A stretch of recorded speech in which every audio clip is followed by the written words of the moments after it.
அனைவருக்கும் வணக்கம். இன்றைய தினம் எல்எல்பி நுழைவுப் பரீட்சைக்கான வழிகாட்டி காணொளியிலே உங்களை சந்திப்பதில் மகிழ்ச்சி. அந்த வகையிலே இன்றைய காணொளியானது பொதறிவு சார்ந்த வினாத்தாள் ஆகும். அதாவது கடந்த கால 2024ஆம் ஆண்டு நடைபெற்ற சட்ட கல்லூரி நுழைவுப் பரீட்சையின் பொதறிவு வினாத்தாள் தொடர்பான கலந்துரையாடலாக இந்த காணொளி அமைய இருக்கின்றது. அந்த வகையில் எமது யூடியூப் சேனலை சப்ஸ்கிரிப்ஷன் செய்து உங்களது ஆதரவினை தொடர்ச்சியாக வழங்குமாறு கேட்டுக்கொண்டு தொடர்ந்து நாங்கள் இந்த காணொளிக்குள்ளே நுழையலாம். அந்த வகையிலே 2024ஆம் ஆண்டு நடைபெற்ற இலங்கை சட்டக்கல்லூரி நுழைவுப் பரீட்சை பொதறிவு வினாத்தாள் தொடர்பான நடைமுறை ஆண்டு தற்போதைய நிலை, நடைமுறை ஆண்டிலே காணப்படுகின்ற நிலை, அந்த பொதறிவு தொடர்பான தற்போதைய நிலை தொடர்பாக இந்த காணொலியிலே நாங்கள் தொடர்ச்சியாக கலந்துரையாட இருக்கின்றோம். இந்த காணொலியிலே கலந்துரையாடப்படுகின்ற விடயங்களை அடிப்படையாக கொண்டு எதிர்வருகின்ற 8ஆம் தேதி இடம்பெறுகின்ற திறந்த பல்கலைக்கழகத்தின் எல்எல்பி நுழைவு பரீட்சைக்கான பரீட்சையிலும் அதேவேளை அதன் பிற்பாடு நடைபெற இருக்கின்ற இலங்கை சட்ட கல்லூரிக்கான நுழைவு பரீட்சையிலும் இந்த காணொளி உங்களுக்கு பெரிதும் உதவியாக இருக்கும் என நம்புகிறேன். அந்த வகையிலே இன்றைய பொதறிவு வினாத்தாளில் உங்களுக்கு சட்டக்கல்லூரி வினாத்தாளை பொறுத்தவரையிலே 50 வினாக்கள் உள்ளடங்கியிருக்கும். திறந்த பல்கலைக்கழகத்தால் நடத்தப்படும் நுழைவு பரீட்சையிலே 40 அல்லது 50 வினாக்கள் அமைகிறதற்கான வாய்ப்புகள் அதிகமாக இருக்கின்றது. அந்த வகையிலே இதுல முதலாவது வினா நான் ஏற்கனவே உங்களோடு இதற்கு முன்னர் கலந்துரையாடப்பட்ட 2022ஆம் ஆண்டுக்கான இலங்கை சட்டக்கல்லூரி கடந்த கால வினாத்தாளிலே இது தொடர்பான தெளிவான விளக்கம், இலங்கையின் நிலப்பரப்பு சதுர கிலோமீட்டர் என்ற அளவிலே காணப்படும் நிலப்பரப்பு தொடர்பான தகவல்கள் தெளிவாக கலந்துரையாடப்பட்டிருக்கின்றன.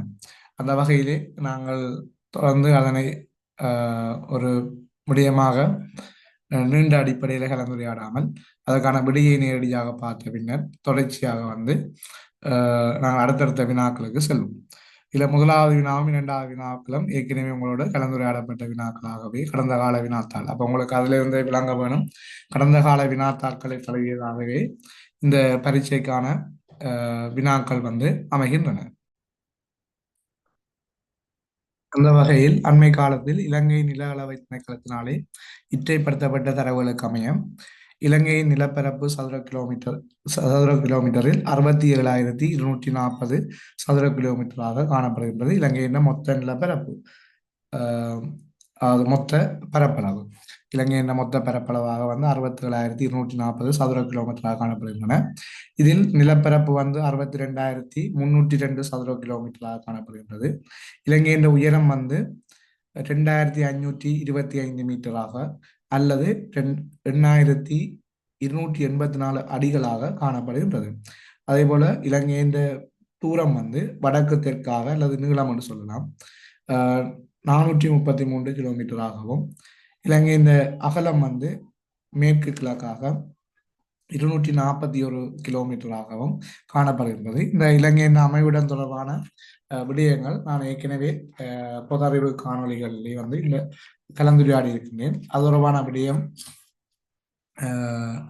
எங்களது யூடியூப் சேனலிலே காணப்படுகின்றன. நீங்கள் அதை பார்வையிடுவதன் மூலமாக இலங்கையின் அமைவிடம் தொடர்பான தெளிவான விளக்கத்தை பெற்றுக்கொள்ள முடியும். அதேபோல இலங்கையின் காலநிலையை பொறுத்தமட்டில் இலங்கை அயன மண்டல பருவமழை காலநிலை வலயத்திலே அமைந்திருக்கின்றது அல்லது வெப்பமண்டல பருவமழை காலநிலை வலயத்திலே இலங்கை அமைந்திருக்கின்றது. இலங்கையின் காலநிலை அமைவிடத்தை பொறுத்தவரையிலே இலங்கை அயன மண்டல பருவமழை காலநிலை வலயம் அல்லது வெப்பமண்டல பருவமழை காலநிலை வலயத்திலே இலங்கையின் காலநிலை வலயமாக காணப்படுகின்றது. இலங்கையின் ஆண்டுக்கான மழை வீழ்ச்சியாக சராசரி மழை வீழ்ச்சியாக 2,371 மில்லிமீட்டர் காணப்படுகின்றது. இது இலங்கையின் அமைவிடம் தொடர்பான சில விடயங்கள் இதில் கேட்கப்பட்ட வினாக்களுக்கு அமைவாக உங்களுக்கு தரப்பட்டிருக்கின்றன. நீங்கள் இது தொடர்பான விரிவான விளக்கம் தேவையில் எனது முன்னைய காணொலிகளை பார்வையிடுவதற்காக தெரிந்து கொள்ள முடியும். தொடர்ச்சியாக மூன்றாவது வினா, இலங்கை சட்ட கல்லூரி நடவடிக்கைகள் கூட்டிணைக்கப்பட்ட சட்ட கல்வி கவுன்சிலினால் நிர்வகிக்கப்படுகின்றது. பின்வருவற்றில் அந்த கவுன்சிலின் தவிசாளர் யாருன்னு சொல்லி அந்த வினா கேட்கப்பட்டிருக்கிறது. இப்போ இந்த சட்டக்கல்லூரியை பொறுத்தவரையில நாங்கள் அது தொடர்பான சில நிர்வாக கட்டமைப்புகள் தொடர்பான விடயங்களையும் இதிலே கலந்துரையாடுவோம். 1874ஆம் ஆண்டு இந்த சட்டக்கல்லூரி இலங்கையில ஆரம்பிக்கப்பட்ட நிலையில அதற்கான அனுமதி பரீட்சைகளை பொறுத்தவரையில இரண்டு விதமாக, ஒன்று வந்து சட்டக்கல்லூரியிலேயே நாங்கள் அனுமதியை பெற்று 4 வருட கற்க நவீன தொடர்வதனூடாக ஒரு அங்கீகரிக்கப்பட்ட அல்லது பதிவு செய்யப்பட்ட ஒரு சட்டத்தரணியாக நாங்கள் மாற முடியும். அதே மாதிரி வேறு பல்கலைக்கழகங்களில் சட்டமானி கற்க நெறியினை அல்லது சட்டமானி பட்டத்தை பெற்றவர்கள் நேரடியாக சட்டக்கல்லூரியிலே இணைந்து இறுதி பரீட்சையினை தோற்றி அதன் பின்னர் பதிவு செய்யப்பட்ட ஒரு அல்லது அங்கீகரிக்கப்பட்ட சட்டத்தரணியாக மாற முடியும். இது இலங்கை சட்டக்கல்லூரியிலே இடம்பெறுகின்ற கல்வி சார்ந்த விடயங்கள் தொடர்பானது. அமைந்த கல்வி திட்டத்தை பொறுத்தவரையில முதலாம் வருடம் வந்து சட்ட வரலாறுகள், குற்றவியல் சட்டம், அரசியலமைப்பு சட்டம் போன்ற விடயங்களும், இரண்டாம் நிலை ஆண்டு அல்லது இரண்டாவது வருடத்தை பொறுத்தவரையிலே காணி சட்டம், நிர்வாக சட்டம் போன்றவையும், இறுதியாண்டு மூன்றாம் வருடத்திலே சாட்சிய சட்டம், சிவில் மற்றும் குற்றவியல் நடைமுறைகள் போன்ற விடயங்களும் கருதப்படுகின்றது, கற்பிக்கப்படுகின்றது. அதேவேளை வந்து மேலதிக பயிற்சிகளும் ஒரு சட்டத்தரணி கீழே, ஒரு சிரேஷ்ட சட்டத்தரணி கீழே குறைந்தது 6 மாதங்கள் பயிற்சியாளராக பணியாற்றி இருக்க வேண்டும். அதன் பின்னர் அனைத்து தகுதிகளும் பூர்த்தி செய்யப்படுகின்ற சந்தர்ப்பத்திலே உயர் நீதிமன்ற நீதியரசர்கள் முன்னிலையில் சத்திய பிரமாணம் செய்து ஒரு சட்டத்தரணியாக அவர்கள் பதிவு செய்யப்படுவார்கள். இதுதான் இலங்கை சட்ட கல்லூரியில கற்பதனூடாகவும் அதன் பின்னர் எப்படி சட்டத்தரணியாக மாறுவது தொடர்பான நடைமுறைகளாக காணப்படுகின்றது. இந்த சட்டக்கல்லூரியிலே நாங்கள் அனுமதி பெறுவதற்கு வந்து இலங்கை சட்டக்கல்லூரியில் அனுமதி பெறுவதற்கு ஆக குறைந்தது 17 வயதை நாங்கள் பூர்த்தி செய்திருத்தல் வேண்டும். இந்த சட்ட கல்வி பேரவை அல்லது சட்ட கல்வி கவுன்சிலை பொறுத்தவரையில இது 1900 ஆண்டு 2ஆம் இலக்க சட்டக்கல்வி பேரவை கட்டளை சட்டத்தின் கீழ் நிறுவப்பட்டது. இந்த சட்டக்கல்வி கவுன்சிலின் தலைவராக இலங்கையின் நீதியரசர் தலைவராக காணப்படுவார். இந்த பதவி வழி உறுப்பினர்களை பொறுத்தவரையில நீதி அமைச்சின் செயலாளர், சட்டமாதிபர், சொலிசிஸ்டர் ஜெனரல் போன்றவர்கள் வந்து இந்த பதவி வலை உறுப்பினராக காணப்படுவார். அதாவது நீதி அமைச்சின் செயலாளர், சட்டமாதிபர், சொலிசிஸ்டர் ஜெனரல் போன்றவர்கள் வந்து இந்த பதவி வழி உறுப்பினராக காணப்படுவார்கள். இதனை விட ஏனைய உறுப்பினராக உயர் நீதிமன்ற நீதியரசர்கள், மேன்முறையீட்டு நீதிமன்ற நீதியரசர்கள், நீதி அமைச்சரால் நியமிக்கப்படும் சட்டத்துறையில் அனுபவம் வாய்ந்த சிரேஷ்ட உறுப்பினர்கள் போன்றோர் இந்த கவுன்சிலில் வந்து உறுப்பினராக அல்லது அங்கத்தவராக காணப்படுவார்கள். இதுல வந்து தலைவராக வந்து இலங்கையின் பிரதம நீதியரசர் வந்து தலைவராக காணப்படுவார். அதே போன்று இந்த சட்டக்கல்லூரியை வந்து அன்றாட நடாத்தி செல்வதற்காக அல்லது அன்றாட நிர்வாக நடவடிக்கைகளை கவனிப்பதற்காக சட்டக்கல்லூரி முதல்வர் காணப்படுவார். தற்போதைய சட்டக்கல்லூரி முதல்வராக ஜனாதிபதி சட்டத்தரணி பிரசாத்த லால் டி அல்விஸ் என்பவர் வந்து தலைவராக காணப்படுகின்றார். இதனை விட சில நிர்வாக செயற்பாட்டை மேற்கொள்வதற்காக பதிவாளர் அலுவலகம், நிதி சார்ந்த திணைக்களம், அது மாதிரி நூலகத்தை பொறுத்தவரையில் ஆசியாவிலேயே பழமையான பெரிய சட்ட நூல்களை உள்ளடக்கினதாக இந்த நூலகம் வந்து காணப்படுகின்றது. மாணவர் அமைப்புகளை பொறுத்தவரையிலே சட்டக்கல்லூரியிலே 3 மாணவர் சங்கம் காணப்படுகின்றது, அல்ல அமைப்புகள் காணப்படுகின்றன. முதலாவது மாணவர் சங்கம் வந்து ஸ்டூடெண்ட்ஸ் யூனியனாகவே அமையும். அது அடுத்தது வந்து மூட் கோர்ட் சங்கம் என்று சொல்லி நீதிமன்ற வாத பயிற்சிகளை வழங்குகின்ற சங்கமாக இது அமைகின்றது. அடுத்தது சட்ட உதவி சங்கமாக இந்த மாணவர் அமைப்புகள் வந்து காணப்படுகின்றன. இலங்கை சட்டக்கல்லூரி நூலகத்தை பொறுத்தவரையில சட்டக்கல்லூரி ஆரம்பிக்கப்பட்ட பின்னர் 1894ஆம் ஆண்டு இந்த நூலகம் வந்து முறையாக ஆரம்பிக்கப்பட்டிருந்தது. அதிலே வந்து அஹ், பெறுமதிமிக்க பல நூல்கள், காலனித்துவ கால சட்ட ஆவணங்கள், அரிய சட்ட புத்தகங்கள், சர்வதேச சட்ட அறிக்கைகள் போன்ற பல ஆவணங்கள் வந்து இந்த நூலகங்களிலே காணப்படுகின்றது. யாழ்ப்பாண நூலகம் பொது நூலகம் எரிக்கப்படுவதற்கு முன்னர் ஆசியாவிலேயே மிகப்பெரிய நூலகமாக இந்த யாழ்ப்பாண பொது நூலகம் காணப்பட்டது. தற்போது வந்து சட்டக்கல்லூரி நூலகம் வந்து ஒரு பழமை வாய்ந்த நூலகமாக அது அமைந்திருக்கின்றது. அதே போன்று இந்த சட்டக்கல்லூரியின் இலச்சினையை பொறுத்தவரையில இது வந்து ஒரு வட்ட வடிவிலான முத்திரையை கொண்டதாக இந்த சட்டக்கல்லூரி இலச்சினை காணப்படுகின்றது. அதில் வந்து அந்த நீதி தேவதையில் கையிலே தராசு, வாள், அதே மாதிரி ஒரு நூல் அல்லது ஏட்டுச்சுவடி வந்து அந்த நீதி தேவதையின் கையிலே காணப்படுகின்றது. அதே போன்று இந்த சட்டக்கல்லூரி வாசகமாக நீதி வழங்கப்படட்டும் என்ற ஒரு வாசகம் வந்து இந்த சட்டக்கல்லூரியின் வாசகம் அமைந்திருக்கின்றது. இது அதன் தமிழ் மொழிபெயர்ப்பு. ஆனால் இலச்சினையை பொறுத்தவரையில லத்தீன் மொழியில் வந்து அந்த வாசகம் வந்து அமைந்திருக்கின்றது.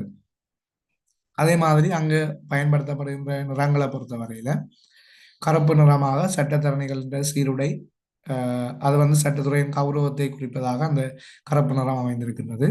அதே மாதிரி சிவப்பு நிறமும் பயன்படுத்தப்படுகின்றது. சிவப்பு நிறத்தை பொறுத்தவரையில சட்டத்தின் மீதான அர்ப்பணிப்பு மற்றும் அதிகாரத்தை வந்தது குறிப்பதாக அமைகின்றது. இந்த சட்டக்கல்லூரியை பொறுத்தவரையில 2024ஆம் ஆண்டு 150வது ஆண்டு நிறைவை கொண்டாடி இருந்தது. அதற்காக ஒரு நினைவு தின முத்திரை ஒன்றையும் வெளியீடு செய்திருந்தது இந்த சட்டக்கல்லூரியை பொறுத்தவரையில.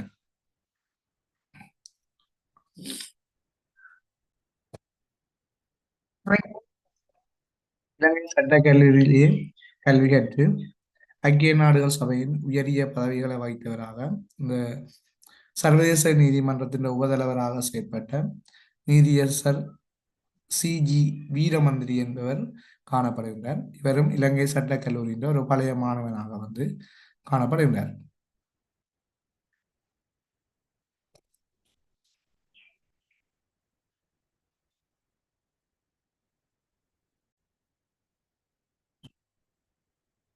போன்று சர்வதேச மட்டத்தில் அங்கீகரிக்கப்பட்ட ஒரு சிறந்த சட்ட நிபுணராக இந்த நீதியரசர் தேசமானிய HLD சில்வா என்பவரும் இந்த இலங்கை சட்டக்கல்லூரியின் ஒரு பழைய மாணவராக காணப்படுகின்றார். அதே போன்று இலங்கையின் முதலாவது நிறைவேற்று அதிகாரம் கொண்ட ஜனாதிபதியும் JR ஜெயவர்தன அவர்களும் இலங்கை சட்டக்கல்லூரியின் ஒரு பழைய மாணவர்கள். இதே போன்று பல அரசியல் தலைவர்களும் இந்த சட்டக்கல்லூரியின் பழைய மாணவர்களாக காணப்படுகின்றார்கள். அது இலங்கையின் 9வது ஜனாதிபதி ரணில் விக்ரமசிங்கவும், மஹிந்த ராஜபக்ச 6வது ஜனாதிபதி, அதே மாதிரி SWRD பண்டாரநாயக்க முன்னாள் பிரதமர் போன்றவர்களும் பிரபலமான இலங்கை தலைவர்களாக இந்த சட்டக்கல்லூரியின் பழைய மாணவர்களாக காணப்படுகின்றனர். அதே போன்று தற்போது வந்து இருக்கின்ற பழைய மாணவர்கள்ல முக்கிய சட்ட வல்லுநராக தற்போதைய அரசியல் செல்வாக்கு மிக்க சிரேஷ்ட சட்டத்தரணி சுமத்திரன், கனகேஸ்வரன் போன்றவர்கள் வந்து தற்போது காணப்படுகின்ற முக்கிய சட்ட வல்லுநர்களாக இந்த சட்டக்கல்லூரியின் பழைய மாணவர்களாக காணப்படுகின்றனர். இவ்வளவு விடயங்களும் வந்து சட்டக்கல்லூரி தொடர்பான விடயங்கள். இந்த அதே மாதிரி 4வது கேள்வியை பொறுத்தமல்ல, நான் ஏற்கனவே உங்களுக்கு ஒரு காணொலியை பதிவிட்டிருந்தேன். இந்த இலங்கையில பிரித்தானியர் ஆட்சி காலம் கொண்டு வந்த முக்கிய அரசியல் சீர்திருத்தங்கள் தொடர்பான ஒரு காணொலியை பதிவிட்டிருந்தேன். அந்த காணொலியிலிருந்து பல வினாக்கள் ஒவ்வொரு வருடமும் தொடர்ச்சியாக வினாவப்பட்டு வருகின்றன. அதற்காகத்தான் அந்த பகுதியை நான் தனியான ஒரு காணொலியாக உங்களுடன் பகிர்ந்திருந்தேன். அதனை ஒத்ததாக அல்ல அதனை சார்ந்ததாகவே இந்த 4வது கேள்வி அமைந்திருக்கின்றது. 1931ஆம் ஆண்டு டொனமூர் அரசியல் அமைப்பின் கீழ் உருவாக்கப்பட்ட இலங்கை அரசு சபை கொண்டிருக்கும் உறுப்பினர்களின் எண்ணிக்கை எத்தனை என்று சொல்லி இந்த வினா வந்து வினாவப்பட்டிருக்கின்றது. நீங்கள் ஏனைய டொனமூர் அரசியல் அமைப்பை விட அமைப்போட ஏனைய அரசியலமைப்பு தொடர்பான விடயங்களும் அங்கே இருந்த சட்டவாக்க சபை தொடர்பான விடயங்களையும் அறிந்து கொள்வதற்காக நீங்கள் அந்த காணொலியை வந்து பார்வையிடுவது மிக அவசியமானதாகும். அதே போல டொனமூர் அரசியல் ஜாப்பை பொறுத்தவரையில அதன் சட்டவாக்க சபையின் அங்கத்தவர்கள் வந்து 61 பேர் காணப்பட்டார்கள். அதே மாதிரி மைனிங் டெவன்சியர் சீர்திருத்தம் 1924 ஆண்டு சட்டசபை அங்கத்தவர்கள் 49 பேர் காணப்பட்டார்கள். அதே மாதிரி மைனிங் சீர்திருத்தத்துக்கு அமைவாக 1920 ஆண்டு மைனிங் சீர்திருத்தம் அதிலே வந்து சட்டசபை உறுப்பினராக 37 பேர் காணப்பட்டார்கள். அது மாதிரி குருமக்கலம் சீர்திருத்தம் இதில் வந்து 21 பேர் வந்து சட்டசபை உறுப்பினராக காணப்பட்டார்கள். கோல்புருக் கமரல் சீர்திருத்தம் 1833 ஆண்டு இதில் சட்டவாக்க கழகத்தின் உறுப்பினராக 15 பேர் காணப்பட்டார்கள். இவை தொடர்பான மேலதிக விடயங்களுக்கு நீங்கள் இந்த காணொலியை வந்து பார்வையிடுங்கள். இந்த யாப்பு சீர்திருத்தங்கள் தொடர்பான காணொலி இணை. அதே மாதிரி இலங்கை சட்டக்கல்லூரியின் இலச்சினையில் காணப்படுகிற விடயங்கள் நான் முன்னர் தொடர்பாக கலந்துரையாடி இருக்கின்றேன். அந்த விடயங்களையும் கடந்து அங்காலே சிங்கப்பூர் அமைச்சர் ஒருவர் தொடர்பான விடயம் அது வந்து ஏற்கனவே பழைய தகவல் என்றபடியால் அவ்வாறான புது விடயங்கள் அந்த விடயம் வந்து எங்களுக்கு அப்பாற்பட்டது அப்படின்னு நினைக்கிறேன். அதே மாதிரி இந்த சிங்கப்பூர் அமைச்சர் தொடர்பான விடயத்தை கலந்துரையாடுகிற போது தற்போதைய சந்தர்ப்பத்திலே இவ்வாறு பிரபலமான சில அரசியல்வாதிகள் அல்லது பிரபலமான நபர்கள் வந்து உலக அளவிலே வந்து தண்டனைகளை அனுபவித்திருக்கிறார்கள் அல்லது சிறை வைக்கப்பட்டிருக்கிறார்கள் அல்லது தண்டனை நிறைவேற்றப்பட்டவர்களாக காணப்படுகிறார். அந்த வகையில அவைகள் தொடர்பான விடயங்களை நாங்கள் இந்த 6வது கேள்வியோடு இணைந்த வகையில கலந்துரையாடுவோம். தென்கொரியாவிலே அண்மையில் பாரிய அரசியல் மாற்றம் ஒன்று ஏற்பட்டிருந்தது. இதுல வந்து ஜூன் சக் இயோல் என்பவர் வந்து முன்னாள் ஜனாதிபதி ஜூன் சக் இயோல் 2024 டிசம்பரில் இராணுவ சட்டத்தை வந்து கொண்டு வர முயற்சி செய்வதற்காக அல்லது கிளர்ச்சி செய்வதற்காக அண்மையில 5 ஆண்டு சிறை தண்டனைகள் விதிக்கப்பட்டிருந்தது. இவருக்கு மரண தண்டனை விதிக்கிறதுக்கான ஒரு கோரிக்கையும் வந்து முன்வைக்கப்பட்டிருக்கிறது. இவர் வந்து அப்போதைய ஜனாதிபதியாக இருந்த காலப்பகுதியில் இந்த ஒரு கிளர்ச்சி இராணுவ சட்டத்தை கொண்டு வந்து கிளர்ச்சி ஏற்படுத்துவதற்காக முற்பட்டமை தான் அவருடைய இந்த தண்டனைக்கான காரணமாக இருக்கிறது. அப்ப 2026 ஆண்டு ஆரம்பத்தில் இவருக்கு 5 ஆண்டு சிறை தண்டனைகள் விதிக்கப்பட்டிருக்கின்றது. இவர் ஒரு ஜனாதிபதியாக இருந்து தவறாக தனது அதிகாரத்தை அல்லது அரசியலமைப்பை வந்து மீறினார் என்ற அடிப்படையில் இந்த தண்டனை வந்து வழங்கப்பட்டிருக்கின்றது. அதே மாதிரி ஹான் டக் சூ இவர் வந்து முன்னாள் பிரதமர். இதே இராணுவ சட்ட விவகாரத்தில் வந்து கிளர்ச்சிக்கு உதவியதற்காக இவருக்கு வந்து 23 ஆண்டு சிறை தண்டனைகள் வந்து 2026 ஜனவரியில வந்து விதிக்கப்பட்டிருக்கின்றது. இலங்கையை பொறுத்தமல்ல உங்களுக்கு தெரியும், ரணில் விக்ரமசிங்க முன்னாள் ஜனாதிபதி சில குற்றச்சாட்டுகள் அடிப்படையில் கைது செய்யப்பட்டு விடப்பட்டிருந்தார். அதாவது நிதியை வந்து முறையற்ற விதத்தில் அரசு நிதியை முறையற்ற விதத்தில் பயன்படுத்திய குற்றச்சாட்டுகளே. அதே மாதிரி பங்களாதேஷ் நாட்டின் ஷேக் ஹசீனா இவர் வந்து 2024 ஆண்டு பங்களாதேஷ் நாட்டில் ஏற்பட்ட மக்கள் எழுச்சியால் நாட்டை விட்டு வெளியேறி தற்போது இந்தியாவிலே வந்து அடைக்கலம் கோரி அங்கே வசித்து வருகின்றனர். அதேவேளை வந்து இவருக்கு வந்து மரண தண்டனை வந்து நீதிமன்றத்தால் விதிக்கப்பட்டிருக்கின்றது. இவர் வந்து மாநிலத்துக்கு எதிரான குற்றங்களுக்காக அந்த நாடு வந்து அவருக்கு மரண தண்டனையை விதித்திருக்கிறது. அதே மாதிரி பிலிப்பைன்ஸ் நாட்டின் முன்னாள் ஜனாதிபதி ரொட்ரிகோ தூதர்தே இவர் வந்து முன்னாள் ஜனாதிபதி சர்வதேச குற்றவியல் நீதிமன்றத்தை மேற்கொண்ட விசாரணைக்கு அமைவாக 2025 ஆண்டு மார்ச் மாதத்தில் கைது செய்யப்பட்டிருக்கின்றார். அதே மாதிரி பாகிஸ்தான் நாட்டினுடைய முன்னாள் பிரதமர் இம்ரான்கான் 2023 முதல் சிறையில் அடைக்கப்பட்டு பல வழக்குகளை சந்தித்து வருகின்றார். அதே மாதிரி தற்போதைய அமெரிக்க ஜனாதிபதி வந்து டொனால்ட் ட்ரம்பும் வந்து பல குற்ற வழக்குகளுக்கு ஆளாகியிருந்தார். தற்போது ஜனாதிபதியாகிய காரணத்தால அவர் வந்து அந்த சட்ட பின்னணிகள்ல இருந்து அல்ல குற்றவியல் பின்னணிகள்ல இருந்து தற்கால விடுதலையை வந்து பெற்றிருக்கின்றார். இது வந்து அண்மை காலங்களில் வந்து உலகளவில் காணப்பட்ட அல்ல உலகளவில் தண்டனைகளை பெற்றுக்கொண்ட அல்லது முறையற்ற ஆட்சிகளை நடத்தியவர்களுக்குரிய அஹ், குற்றம் சார்ந்த அல்ல குற்ற பின்னணி சார்ந்த விடயங்களாக காணப்படுகின்றது. அடுத்தது 7வது வினா, லான்ராட் என அழைக்கப்படும் இலங்கையின் நீதிமன்ற முறைமை. உங்களுக்கு தெரியும், இந்த இலங்கையின் நீதித்துறை தொடர்பான அல்ல சட்டத்துறை தொடர்பான ஒரு ஆரம்ப கட்ட வரலாறு எனது யூடியூப் சேனலில் 2 காணொளிகள் ஊடாக பகிரப்பட்டிருந்தன. அதனை நீங்கள் பார்வையிடுவதன் போதும் இலங்கையின் சட்ட வரலாறுகளை நீங்கள் அறிந்து கொள்ளக்கூடிய வாய்ப்புகள் காணப்படும். அந்த வகையில் நாங்கள் முதலிலே போர்த்துகேயருடைய நீதிமன்ற முறையை பொறுத்தவரையில் போர்த்துகேயர் எங்கள் நாட்டில் 1505 தொடக்கம் 1658 வரையான காலப்பகுதியில் செல்வாக்கு ஆட்சி செய்திருந்தார்கள். இவை வந்து ஐரோப்பிய சட்ட முறைகள் நாட்டின் பாரம்பரிய முறையில் சட்ட முறையில் வந்து ஐரோப்பிய செல்வாக்கு சட்டங்களை பூர்த்திய ஒரு முதல் வெளிநாட்டவர்களாக காணப்படுகிறார்கள். இவர்களை பொறுத்தமட்டில் நீதித்துறைக்கான உச்ச அதிகாரியாக கேப்டன் ஜெனரல் வந்து காணப்பட்டார். அதே மாதிரி வருவாய் மற்றும் நிதி சார்ந்த வழக்குகளை கவனிப்பதற்காக பெசண்டோ வேண்டோர் டி பெசண்டோ என்று சொல்லி ஒரு பதவி முறையும், அதே மாதிரி பிரதான நீதி பதவியாக வந்து ஓவிடோர் வந்து பிரதான ஒரு நீதி பதவியாக வந்து காணப்பட்டது இந்த போர்த்துகேயருடைய ஆட்சி கால பகுதியில். அதனை விட வந்து மரபு வழி நீதிமன்றங்களும் வந்து காணப்பட்டது. போர்த்துகேய கிராமப்புறங்களிலே வந்து ஏற்கனவே நடைமுறையில் இருந்த கம்பே சபை, அதே மாதிரி மகாலேகம் போன்ற காணி பிணக்குகளை தீர்ப்பதற்கான அல்லது அதனை நிர்வகிப்பதற்காக உருவாக்கப்பட்ட ஒரு அதிகாரியாக இந்த மகாலேகம் வந்து காணப்படுகின்றது. மகாலேகம் அமைப்பும் வந்து இந்த போர்த்துகேயர் காலப்பகுதியில் அல்லது பதவி நிலையம் வந்து போர்த்துகேயர் காலப்பகுதியில் காணப்பட்டதுன்னு சொல்ல முடியும். அதே மாதிரி நீதிமன்ற முறையை பொறுத்தமல்ல அங்கே மத செல்வாக்கு, அதே மாதிரி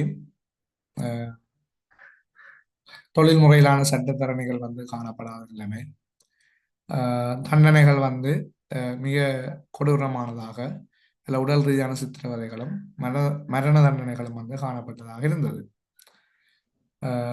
அதன் பின்னர் வந்து இலங்கையில உள்ளாந்தருடைய ஆட்சி காலம். இந்த உள்ளாந்தர் ஆட்சி காலத்திலே உள்ளாந்தர் வந்து ரோமன் டச்சு சட்டத்தை வந்து இலங்கையில அறிமுகப்படுத்தினார்கள்.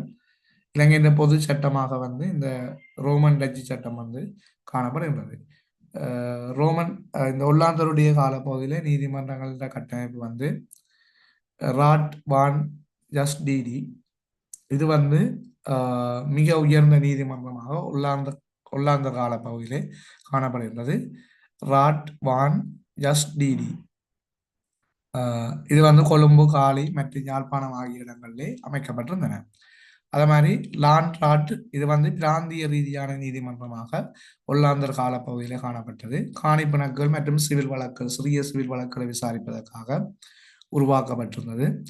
இதுல வந்து உள்நாட்டு பாரம்பரியங்களை அல்லது உள்நாட்டு வழக்கங்களை நன்கு உணர்ந்து கொண்டு அல்ல அறிந்து கொண்டவர்கள் வந்து அங்கத்தவர்களாக நியமிக்கப்பட்டுள்ளார்கள். அதே மாதிரி சிவில் ராட் என்று சொல்லி நகரங்களில் உள்ள சிறிய அளவிலான சிவில் வழக்குகள் வந்து விசாரிக்கிற நீதிமன்றமாக இந்த சிவில் ராட் நீதிமன்றங்கள் காணப்பட்டது.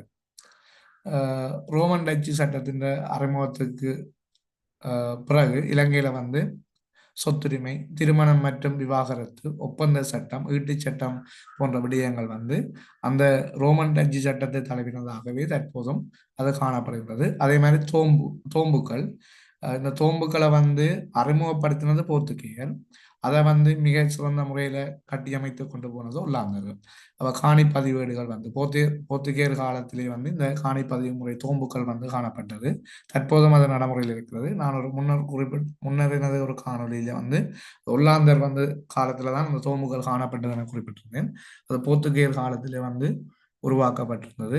அது உள்ளாந்தர் காலத்திலே அது நடைமுறையில சிறப்பானதாக கையாளப்பட்டிருந்ததுதான் விடயம். அதே மாதிரி உள்நாட்டு சட்டங்கள், தேச வளமை சட்டம், இது வந்து 1707 முதல்ல வந்து உள்ளாந்தர்கள் வந்து இந்த தேச வளமை சட்டங்களை வந்து தேச வளமை சட்டத்தை வந்து தொகுத்திருந்தார்கள். அதே மாதிரி முஸ்லீம் சட்டம் இது விவாகரத்து சொத்துரிமை தொடர்பான சட்டங்களை உள்ளடக்கினதாகவும் காணப்பட்டிருந்தது. இதன் பின்னர் 1796 தொடக்கம் 1948 ஆண்டு இலங்கையின் நீதித்துறையை பொறுத்தவரையில ஆங்கிலேயருடைய காலப்பகுதியாக அது காணப்பட்டது. அவர்கள் ஒல்லாந்தரின் ரோமன் டச்சு சட்டத்தை முழுமையாக நீக்காமல் ஆங்கில பொது சட்டங்களையும் அதில் காணப்பட்ட சிறந்த அம்சங்களையும் உள்ளடக்கினதாக ஒரு புதிய முறையை இலங்கையில கொண்டு வந்தார்கள். அதே மாதிரி இவர்களது காலப்பகுதியில் 1801 ஆண்டு முதலாவது ராய கட்டளை அறிமுகப்படுத்தப்பட்டிருந்தது. ஒரு சுயாதீனமான நீதித்துறையை உருவாக்க முதலில் இந்த ராய கட்டளையை ஆங்கிலேயர் வெளியிட்டிருந்தார்கள். இதற்கு அமைவாக உயர் நீதிமன்றம் நிறுவப்பட்டது. இலங்கையின் முதலாவது பிரதம நீதியரசராக கொடிங்டன் எக்மன் கரிங்டன் என்பவர் காணப்பட்டார்.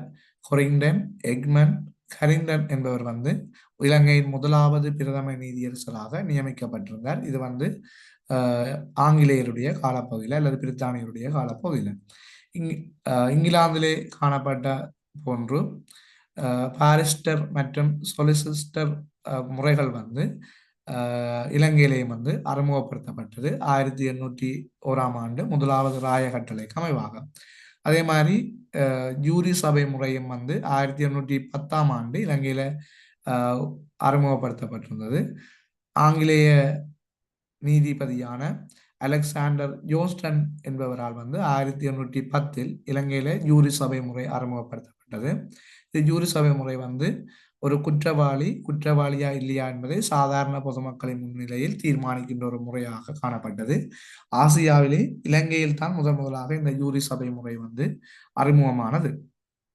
அதன் பின்னர் கோல்புருக் கமரோன் சீர்திருத்தம் 1833 ஆண்டு இலங்கையின் நீதி வரலாற்றில் மிக முக்கியமான ஒரு காலகட்டமாக இந்த கோல்புருக் கமரோன் சீர்திருத்தங்கள் காணப்பட்டது. இது நாடு முழுவதற்கும் ஒரே மாதிரியான நீதிமன்ற கட்டமைப்பை உருவாக்கியது.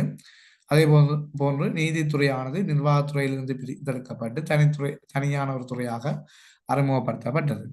மாவட்ட நீதிமன்றங்கள் மற்றும் போலீஸ் நீதிமன்றங்கள் நாடு முழுவதும் நியமிக்கப்பட்டிருந்தன அல்லது உருவாக்கப்பட்டிருந்தன. அதே மாதிரி 1815 ஆண்டு கண்டி ஒப்பந்தத்துக்கு பிறகு கண்டியர்களுக்கு என்று ஒரு தனித்துவமான கண்டிய சட்டம் இருப்பதை ஆங்கிலேயர் அங்கீகரித்ததாகவும் இந்த 833 ஆண்டு கோல்புருக் கமரோன் சீர்திருத்தத்தினூடாகவே அமைந்திருந்தது. அதே மாதிரி தற்போது நாங்கள் பயன்படுத்துகின்ற தண்டனை சட்டம் இது 1883 ஆண்டு கொண்டு வரப்பட்டது. குற்றவியல் நடைமுறை சட்டம், சிவில் நடைமுறை சட்டம் போன்ற சட்டங்களும் தற்போதும் பயன்படுத்தப்படுகின்றன. இவையும் ஆங்கிலேய காலப்பகுதியிலே அல்லது ஆங்கிலேயரால் இலங்கைக்கு அறிமுகப்படுத்தப்பட்ட சட்டங்களாகவே காணப்படுகின்றன. இந்த சட்டக்கல்லூரி 1874 ஆண்டு இலங்கை சட்டக்கல்லூரியும் ஆங்கிலேயரால் அல்லது பிரித்தானியராலேயே உருவாக்கப்பட்டிருந்தது. இது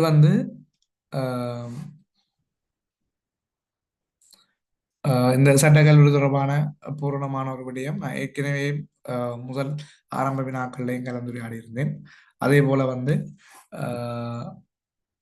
வேற காணொலிகள் எங்களுடைய அந்த சட்டக்கல்லூரி அதாவது சட்டத்துறை தொடர்பான வரலாறுகள் தொடர்பான விடயங்கள்லையும் நான் இது தொடர்பாக கலந்துரையாடி இருக்கின்றேன். நீங்கள் மேலதிக விடயங்களை அந்தந்த காணொலிகளில் பார்வையிட முடியும். அடுத்த வினா ஆசியாவின் வெள்ளிமணி என அழைக்கப்பட்ட அரசியல் மேதை SWRD பண்டாரநாயக்கா ஆசியாவின் வெள்ளிமணி என அழைக்கப்பட்டிருந்தார். இவர் ஒரு சட்டத்தரணி, பிரபலியமான ஒரு சட்டத்தரணியாக காணப்பட்டிருந்தார். அதே போல இலங்கையின் 4வது பிரதமராகவும் இந்த SWRD பண்டாரநாயக்கா காணப்படுகின்றார். இவர் 1956 ஆண்டுல மகாஜன எக்ஸெப்ரமனோ என்ற கூட்டணியை உருவாக்கி பாராளுமன்றத்திலே அங்கத்துவத்தை பெற்ற உறுப்பினராக மாறி தனது அரசியல் பணியை செயற்படுத்தி இருந்தார். அதே மாதிரி இலங்கையின் வெளியுறவு கொள்கையில அணிசேரா கொள்கையை தீவிரமாக பின்பற்றிய ஒரு அரசியல் தலைவராகவும் இவர் காணப்படுகிறார். இவர் 1956 ஆண்டு தனி சிங்கள சட்டத்தை உருவாக்கி இலங்கையின் வரலாற்றில் ஒரு திருப்புமுனையை வந்து இலங்கையின் வரலாற்றில் ஒரு திருப்புமுனையை வந்து ஏற்படுத்தியிருந்தார். பல இன முறைகளுக்கு வந்து அடிப்படையாகவும் வந்து இந்த தனி சிங்கள சட்டம் காணப்பட்டது. ஆஹ் இந்த சிங்கள சட்ட தனி சிங்கள சட்டத்தை பொறுத்த மட்டும் ஆங்கிலேயர் காலத்தில் இருந்த உத்தியோகபூர்வ மொழியான ஆங்கிலத்துக்கு பதிலாக சிங்கள மொழியை இலங்கையின் ஒரு உத்தியோகபூர்வ மொழியாக கொண்டு வருவதற்கான ஏற்பாடாகவே இந்த தனி சிங்கள சட்டம் காணப்பட்டிருந்தது. இதன் காரணமாக தமிழ் புறக்கணிக்கப்பட்டதால அது ஒரு முரண்பாடுகள் இலங்கையில் இன பிரச்சனைகளை உருவாக்குவதற்கான முரண்பாடுகள் ஏற்படுறதுக்கு காரணமாக அமைந்தது. அதே மாதிரி இலங்கை போக்குவரத்து சபை சட்டம் 1958ஆம் ஆண்டு SWRD பண்டாரநாயக்காவால் கொண்டு வரப்பட்டது. அதே மாதிரி துறைமுக தேசியமயமாக்கல் சட்டம் கொண்டு வரப்பட்டது. நெற்காணி சட்டம் 1958ஆம் ஆண்டு, ஊழியர் சேவலாம நிதி சட்டம் 1958ஆம் ஆண்டு. இது வந்து இலங்கை தொழிலாளர்களின் எதிர்கால பாதுகாப்புக்காக கொண்டு வரப்பட்ட ஒரு சட்டம். அதே மாதிரி சில கலாச்சார மற்றும் சமயத்துறை மாற்றங்களும் வந்து அதே போன்று வெளியுறவு கொள்கை மாற்றங்களும் வந்து இந்த SWRD பண்டாரநாயக்க காலப்பகுதியில் வந்து ஏற்பட்ட மாற்றங்களாக சொல்ல முடியும். அடுத்தது இலங்கை நியதி சட்ட விடுமுறை. இது வந்து நியதி சட்ட விடுமுறை தொடர்பாக பார்த்தீங்கன்னா 1971ஆம் ஆண்டு 29ஆம் இலக்க விடுமுறை சட்டத்துக்கு அமைவாக இலங்கையின் இந்த அரசாங்கத்தின் விடுமுறைகள் உத்தியோகபூர்வ விடுமுறைகள் வந்து தீர்மானிக்கப்பட்டிருக்கின்றது. இலங்கையில பின்பற்றப்படுகின்ற விடுமுறைகளை பொறுத்த வகையில பொது விடுமுறை இது அரசு அலுவலகங்கள் மற்றும் வங்கிகளுக்கு பொருந்தக்கூடிய வகையில் இந்த பொது விடுமுறை காணப்படும். அதே மாதிரி வங்கி விடுமுறை இது அனைத்து வங்கிகளுக்கும் பொருந்தக்கூடியது. மற்றது வந்து போயா விடுமுறை இது பௌத்த மதத்தின் முக்கியத்துவத்தை முன்னிட்டு ஒவ்வொரு போயா முழு நிலவுக்கும் வந்து போயா விடுமுறை வந்து வழங்கப்பட்டு வருகின்றது. இதனை விட இன்னொரு வகையாக சொல்றேன்னா வர்த்தக விடுமுறையும் வந்து இதிலே காணப்படுகின்றன. இலங்கையில காணப்படுகின்ற முக்கியமான விடுமுறைகளை பொறுத்தவரையில இதில் வந்து தைப்பொங்கல், சுதந்திர தினம், மகா சிவராத்திரி, சிங்கள மற்றும் தமிழ் புத்தாண்டு, சர்வதேச தொழிலாளர் தினம், மே தினம், வைகாசி விசாக போயா, அதே போன்று ஒவ்வொரு போயா தினத்துக்கும் வந்தது விடுமுறையாக கருதப்படும். அதே மாதிரி ஈதுல் ரஹ்மான் அதாவது நபிகள் பிறந்த தினம், நத்தார் தினம் போன்றவைகள் வந்து முக்கியமான விடுமுறை தினங்களாக காணப்படுகின்றன. உண்மையில விடுமுறை தினத்தை பொறுத்தவரையில இந்த விதமான செயற்பாடுகளையும் அல்லது தொழிலையும் வந்து மேற்கொள்ள முடியாது. ஊழியர் நீதி சட்ட விடுமுறைகளுக்கு நீதி சட்டத்துக்கு ஏற்ப விடுமுறை நாளில் ஒரு ஊழியர் வந்து வேலைக்கு அமர்த்தப்பட்டால் அவருக்கு சாதாரண வேலை நாளில் வழங்கப்படுகின்ற சம்பளத்தை விட 1.5 மடங்கு சம்பளம் வழங்க வேண்டும் என்ற அல்லது அதற்கான மாற்று விடுமுறை ஒன்று வழங்க வேண்டும் என்ற சட்ட ஏற்பாடுகள் வந்து இலங்கையில காணப்படுகின்றது. இது வந்து மேலதிக ஊதியம் தொடர்பாக இந்த விடுமுறை நாட்களில் சொல்லப்படுகின்ற விடயங்கள். இதே மாதிரி விசேட விடுமுறைகள் அரசாங்கம் சில விசேட சந்தர்ப்பங்களையும் விடுமுறைகள் வழங்கப்படுகின்ற சந்தர்ப்பங்கள் காணப்படுகின்றன. இதற்கமைவாக இலங்கையில நீதி சட்ட விடுமுறையாக அமையாத ஒரு நாளாக இந்த 9வது வினாவிலே சிங்கள மற்றும் தமிழ் புது வருட நாளுக்கான முந்தைய தினம் வந்து இது வந்து சட்ட விடுமுறையாக நீதி சட்ட விடுமுறையாக கருதப்படுவதில்லை. அடுத்த வந்து பின்வற்றில் அண்மையில் பிரபல்யமடைந்த உமா குமரன் எனும் பெயர் கொண்ட ஒரு பெண்மணி தொடர்பான விடயம் வந்து வினாவப்பட்டிருக்கின்றன. நாங்கள் மீண்டும் இதே மாதிரியான வினாக்கள் பெறும் என்று எதிர்பார்க்காமல் அண்மை காலங்களில் உலகளவில் பிரபலியமடைந்தவர்கள் இது தொடர்பான இந்த வினாவை வைத்து நான் அது தொடர்பான விடயங்களை தேடியிருக்கிறேன். அண்மை காலங்களில் உலகில் பிரபலியமடைந்த சில தலைவர்கள் அல்லது நபர்களை பற்றி நாங்கள் இந்த வினாவை அடிப்படையாக கொண்டு கலந்துரையாடலாம் என நினைக்கிறேன்.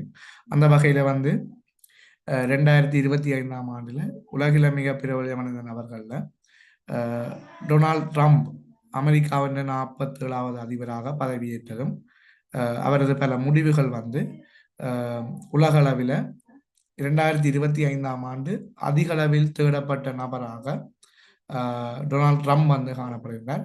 இவருக்கு அடுத்ததாக வந்து நரேந்திர மோடி இந்திய நாட்டின் பிரதமர் நரேந்திர மோடி வந்து பிரபல்யமான தலைவராக உலகின் 75% அங்கீகாரத்தோடு வந்து காணப்படுகின்றார்.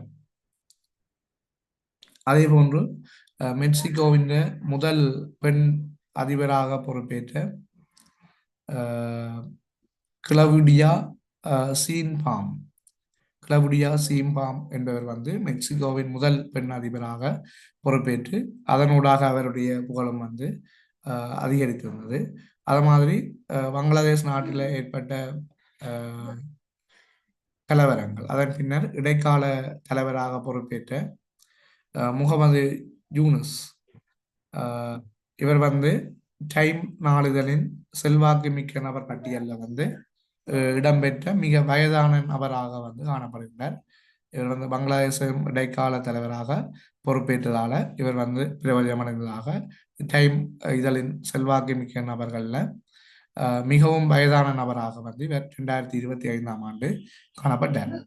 அதே போன்று எலான் மாஸ்க் இது வந்து உங்களுக்கு தெரியும், டெஸ்லா மற்ற ஸ்பேஸ் எக்ஸ் மூலம் விண்வெளி ஆய்வுகளில் செய்த மாற்றங்கள் மற்றும் போபஸ் உலக பணக்காரர்கள் பட்டியலில் முதலிட பிடித்ததன் மூலம் எலன் மாஸ்க் வந்து தொடர்ந்து ஒரு பேசுபொருளாக வந்து காணப்பட்டிருந்தார்.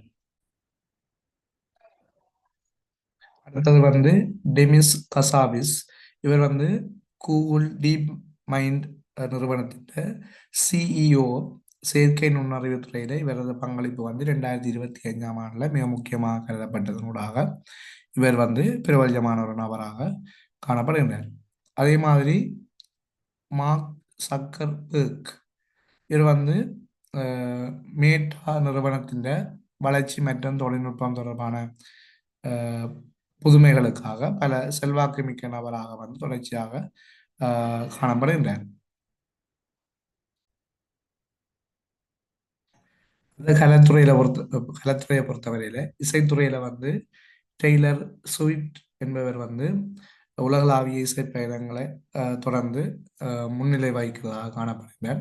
அதே மாதிரி எட் சீரன் மற்றும் ஸ்னூப் டாக் என்பவர் வந்து ஸ்டைம் 100 பட்டியலில் வந்து 2025ஆம் ஆண்டு செல்வாக்கு மிக்க கலைஞர்களாக கௌரவிக்கப்பட்டதாக இந்த 2 பேரும் வந்து காணப்படுகின்றனர்.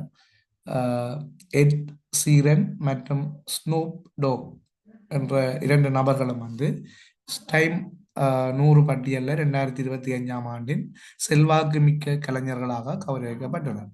இதை விட நான் சொல்றேன்னா இந்த செரீனா வில்லியம்ஸ் ஒரு சிறந்த தொழில் முனைவராக வந்து காணப்படுகின்றார். அவரும் ஒரு தேடப்படுகின்ற பட்டியலில் இணைந்திருக்கின்றார், மிக பிரபலமான ஆட்கள். அதே மாதிரி லியோன் மார்ச்டைன் இவர் வந்து 2025ஆம் ஆண்டு ஸ்டைம் 100 பட்டியலில் இடம்பெற்ற மிக இளவயது நபராக காணப்படுகின்றார். 22 வயதான ஒரு நீச்சல் வீரராக இவர் காணப்படுகின்றார். அதே மாதிரி கிறிஸ்டியானோ ரெனால்டோ, லியனல் மெஸ்ஸி போன்ற கால்பந்து உலகில மிக பிரபலமான நபர்களும் வந்து உலகிலே தேடப்பட்ட 2025ஆம் ஆண்டு அதிகமாக தேடப்பட்ட அல்ல பேசப்பட்ட நபர்களாக காணப்படுகின்றனர். டொனால்ட் ட்ரம்பை பொறுத்தவரையில இவர் அமெரிக்காவின் 47வது அதிபர். ஏற்கனவே கூறியது போன்று 2025ஆம் ஆண்டு ஜனவரி 20ஆம் தேதி பதவியேற்றிருந்தார். இவர் வந்து தனது பொருளாதார நடவடிக்கைகள் வரி குறைப்பு சட்டத்தில், அதாவது பொருளாதார நடவடிக்கையில முதலாவதாக ஒன் பிக் பியூட்டிஃபுல் பில் என்ற வரி குறைப்பு சட்டத்தில் வந்து கையெழுத்திட்டார்.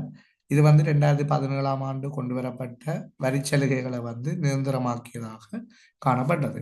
அதே மாதிரி குடியேற்ற கொள்கையை பொறுத்த வகையில எல்லையில் அவசர நிலையை பிரகடனப்படுத்தி கடுமையான குடியேற்ற கட்டுப்பாடுகளை வந்து கொண்டு வந்திருந்தார். அதே மாதிரி சர்வதேச உறவுகளில் வந்து ஸ்டேல் கமாஸ் போன்ற நாடுகளுக்கு இடையில் இடம்பெற்ற போரை வந்து நிறுத்துவதில் முக்கிய பங்காற்றினதாகவும் காணப்படுகிறார். அதே மாதிரி கிரிப்டோ கரன்சிகளுக்கான ஒழுங்குமுறை சட்டமாக வந்து ஜெனியூஸ் சட்டம் அறிமுகப்படுத்தினது வந்து இந்த டொனால்ட் ட்ரம்ப் வந்து இந்த சர்வதேச உறவில் வந்து அவர் மிக முக்கியமானதாக கருதப்படுகின்றது. டொனால்ட் ட்ரம்ப் வந்து இவ்வாறான சில கொள்கைகள் திட்டங்களூடாகவே உலகளவில் மிக பிரபல்யமானவராக காணப்பட்டார், அல்லது முதலாவது நபராக 2025ஆம் ஆண்டு காணப்பட்டார். அடுத்தது எலான் மாஸ்கை பொறுத்தவரையில தொழில்நுட்பம், அரசியல் போன்ற இரண்டு விடயங்கள்லையும் வந்து அவர் ஒரு தவிர்க்க முடியாத சக்தியாக இந்த 2025 காணப்பட்டார். தெரியும், டொனால்ட் ட்ரம்ப் நிர்வாகத்துல வந்து அரசு திறன் துறை தலைவராக வந்து நியமிக்கப்பட்டிருந்தார். இவர் வந்து 2025 மே மாதம் அந்த பதவியிலிருந்து விலகி இருந்தாலும் அமெரிக்க அரசின் செலவுகளை குறைப்பதில் பெரும் பங்கு வகித்திருந்தார். அதே மாதிரி 2025ஆம் ஆண்டு அக்டோபரில் இவருடைய சொத்து மதிப்பு $500 பில்லியன் எட்டியிருந்தது. இதனூடாக உலகில முதல் அரை ட்ரில்லியன் என்ற சாதனையை வந்து, அல்லது அரை ட்ரில்லியன் சொத்தினை கொண்டிருந்த ஒரு சாதனையை வந்து எலன் மாஸ்க் வந்து படைத்திருந்தார். அரை ட்ரில்லியனர் என்ற பெயரில் வந்து இவர் அழைக்கப்பட்டிருந்தார். அதே மாதிரி ஸ்பேஸ் ஸ்பேஸ் எக்ஸ் போன்ற நிறுவனத்தின் மதிப்பு வந்து $1.5 ட்ரில்லியன் உயர்ந்திருந்தது. இது வந்து எலன் மாஸ்க் வந்து விண்வெளி தொடர்பான விடயங்கள்ல இந்த ஸ்பேஸ் எக்ஸ் என்ற நிறுவனத்தை வந்து தொடர்ச்சியாக நடாத்தி வருகின்றார். விண்வெளி தொடர்பான விடயங்கள், அவருடைய வேலைவாய்ப்புகள் தொடர்பான விடயங்கள்ல மிக முக்கியமானதாக காணப்படுகின்றது. அடுத்ததாக நரேந்திர மோடியை பொறுத்தவரையில 2025 சர்வதேச விருதுகள் சிலதை பெற்றிருந்தார். அதாவது வந்து பிரேசில் நாட்டின் grand collar of the southern cross, Brazil நாட்டின் grand collar of the southern cross என்ற விருதினையும், ஓமான் மற்றும்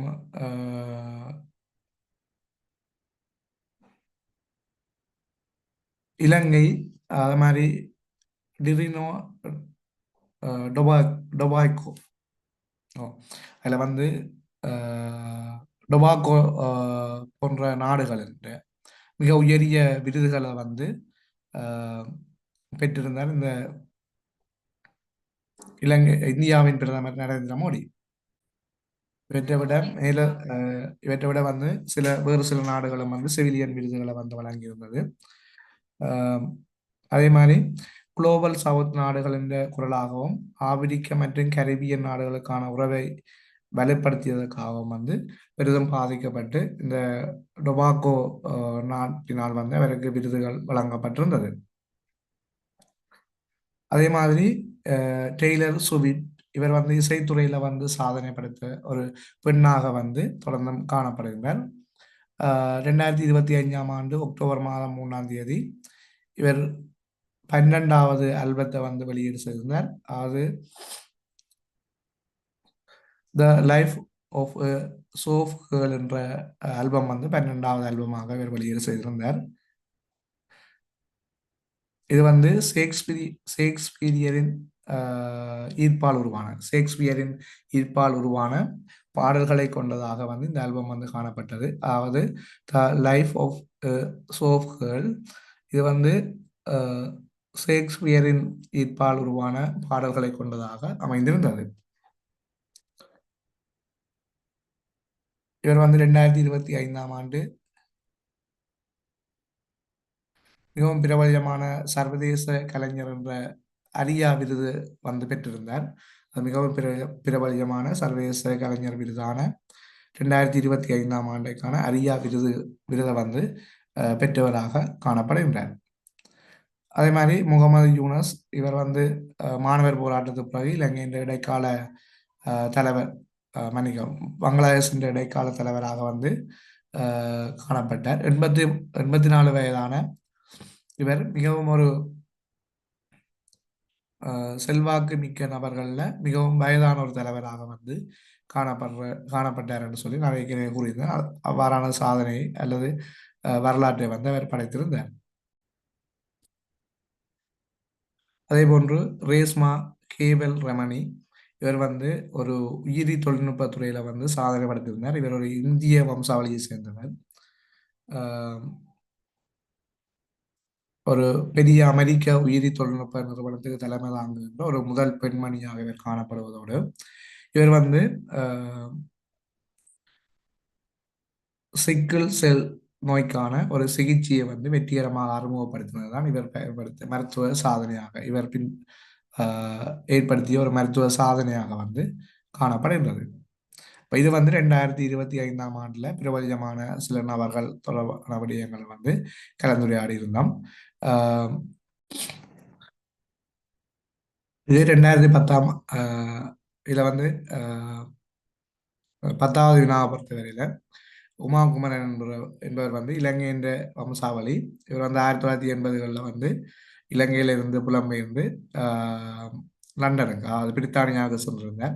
பிரித்தானியாவின் தொழிலாளர் கட்சி சார்பான ஒரு பாராளுமன்ற உறுப்பினராக தெரிவு செய்யப்பட்டு சில செயற்பாடுகள் தமிழர்கள் தொடர்பாக சில செயற்பாடுகளை பிரித்தானியாவிலே மேற்கொண்டிருந்தார். அதனூடாகத்தான் இவர் பிரயோஜனமானவர். இவர் இது தொடர்பான விடயம் முக்கியத்துவமற்றதாக கருதி நான் நீண்ட விடயம் அவர் தொடர்பான விடயங்களை வந்து இதிலிருந்து தவித்திருக்கின்றேன். தொடர்ச்சியாக வந்து இந்த மத்தியூ பீரிஸ் தொடர்பான கேள்வி வந்து 11வது வினாவாக இருக்கிறது. அதையும் வந்து நாங்கள் அவர் தொடர்பான ஒரு சின்ன குறிப்பு நீண்ட வரலாறு அந்த விடயம் மத்தியூ பீரிஸ் தொடர்பான குற்றவியல் வழக்கு இருந்தாலும் இந்த குற்றவியல் வழக்கை பொறுத்தவரையில தூக்கிலிடுறது, நஞ்சூசி செலுத்துறது, அதை மாதிரி துப்பாக்கியால சுடுறது, மின்சார நாற்காலி, மற்றது நைதரசன் வாயு செலுத்துறது, இப்படியான சில இதை விட வேறு நாடுகளில் பாரம்பரிய சட்டங்களை பின்பற்ற தலை துண்டிக்கிற, கற்களை அடித்துக் கொள்ளுதல் போன்ற தண்டனைகள் வந்து நிறைவேற்றப்படுறது வளமை. அதே மாதிரி இந்த இதில் சொல்லப்பட்டிருக்கிற மத்தியூ பீரிஸ் என்ற குற்றவியல் வழக்கை பொறுத்தவரையில் இது ஒரு தகாத தொடர்பு காரணமாக உருவானது. இவர் ஒரு கொழும்பில காணப்பட்ட ஒரு தேவாலயத்தின் ஒரு தலைவராக அல்லது மத குருவாக வந்து காணப்பட்டிருந்தார். சில முறையற்ற தொடர்புகள் காரணமாக அந்த இவர் தொடர்பு வைத்திருந்த பெண்ணின் கணவருக்கு சில அளவுக்கு அதிகமான சில மருந்து குளிசைகளை வழங்கியதனூடாக அவர் வந்து இறந்திருந்தார்.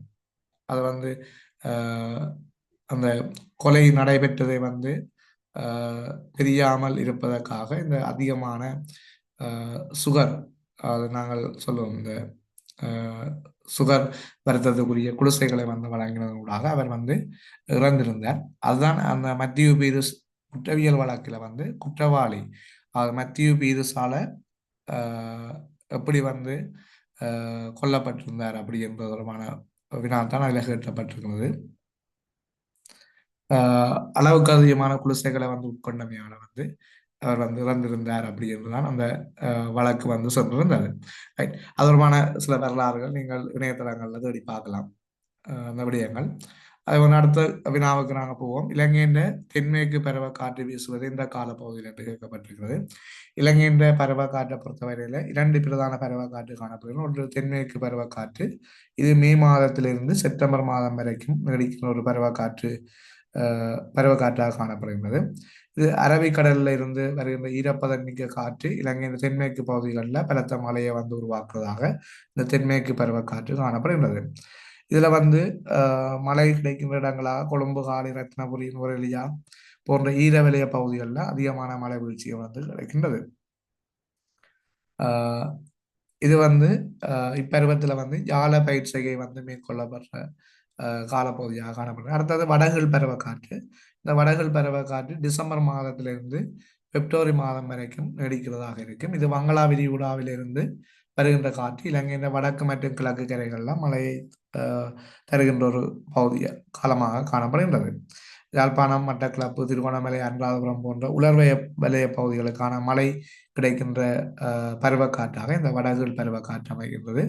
இது வந்து நாங்கள் சொல்லுவோம் இந்த மானாவாரி பயிற்சிகை அல்லது மகா பயிற்சிகை காலப்பகுதியாக காணப்படுகின்றது. பெரும்போக பயிற்சிகை என்றும் சொல்றாங்க.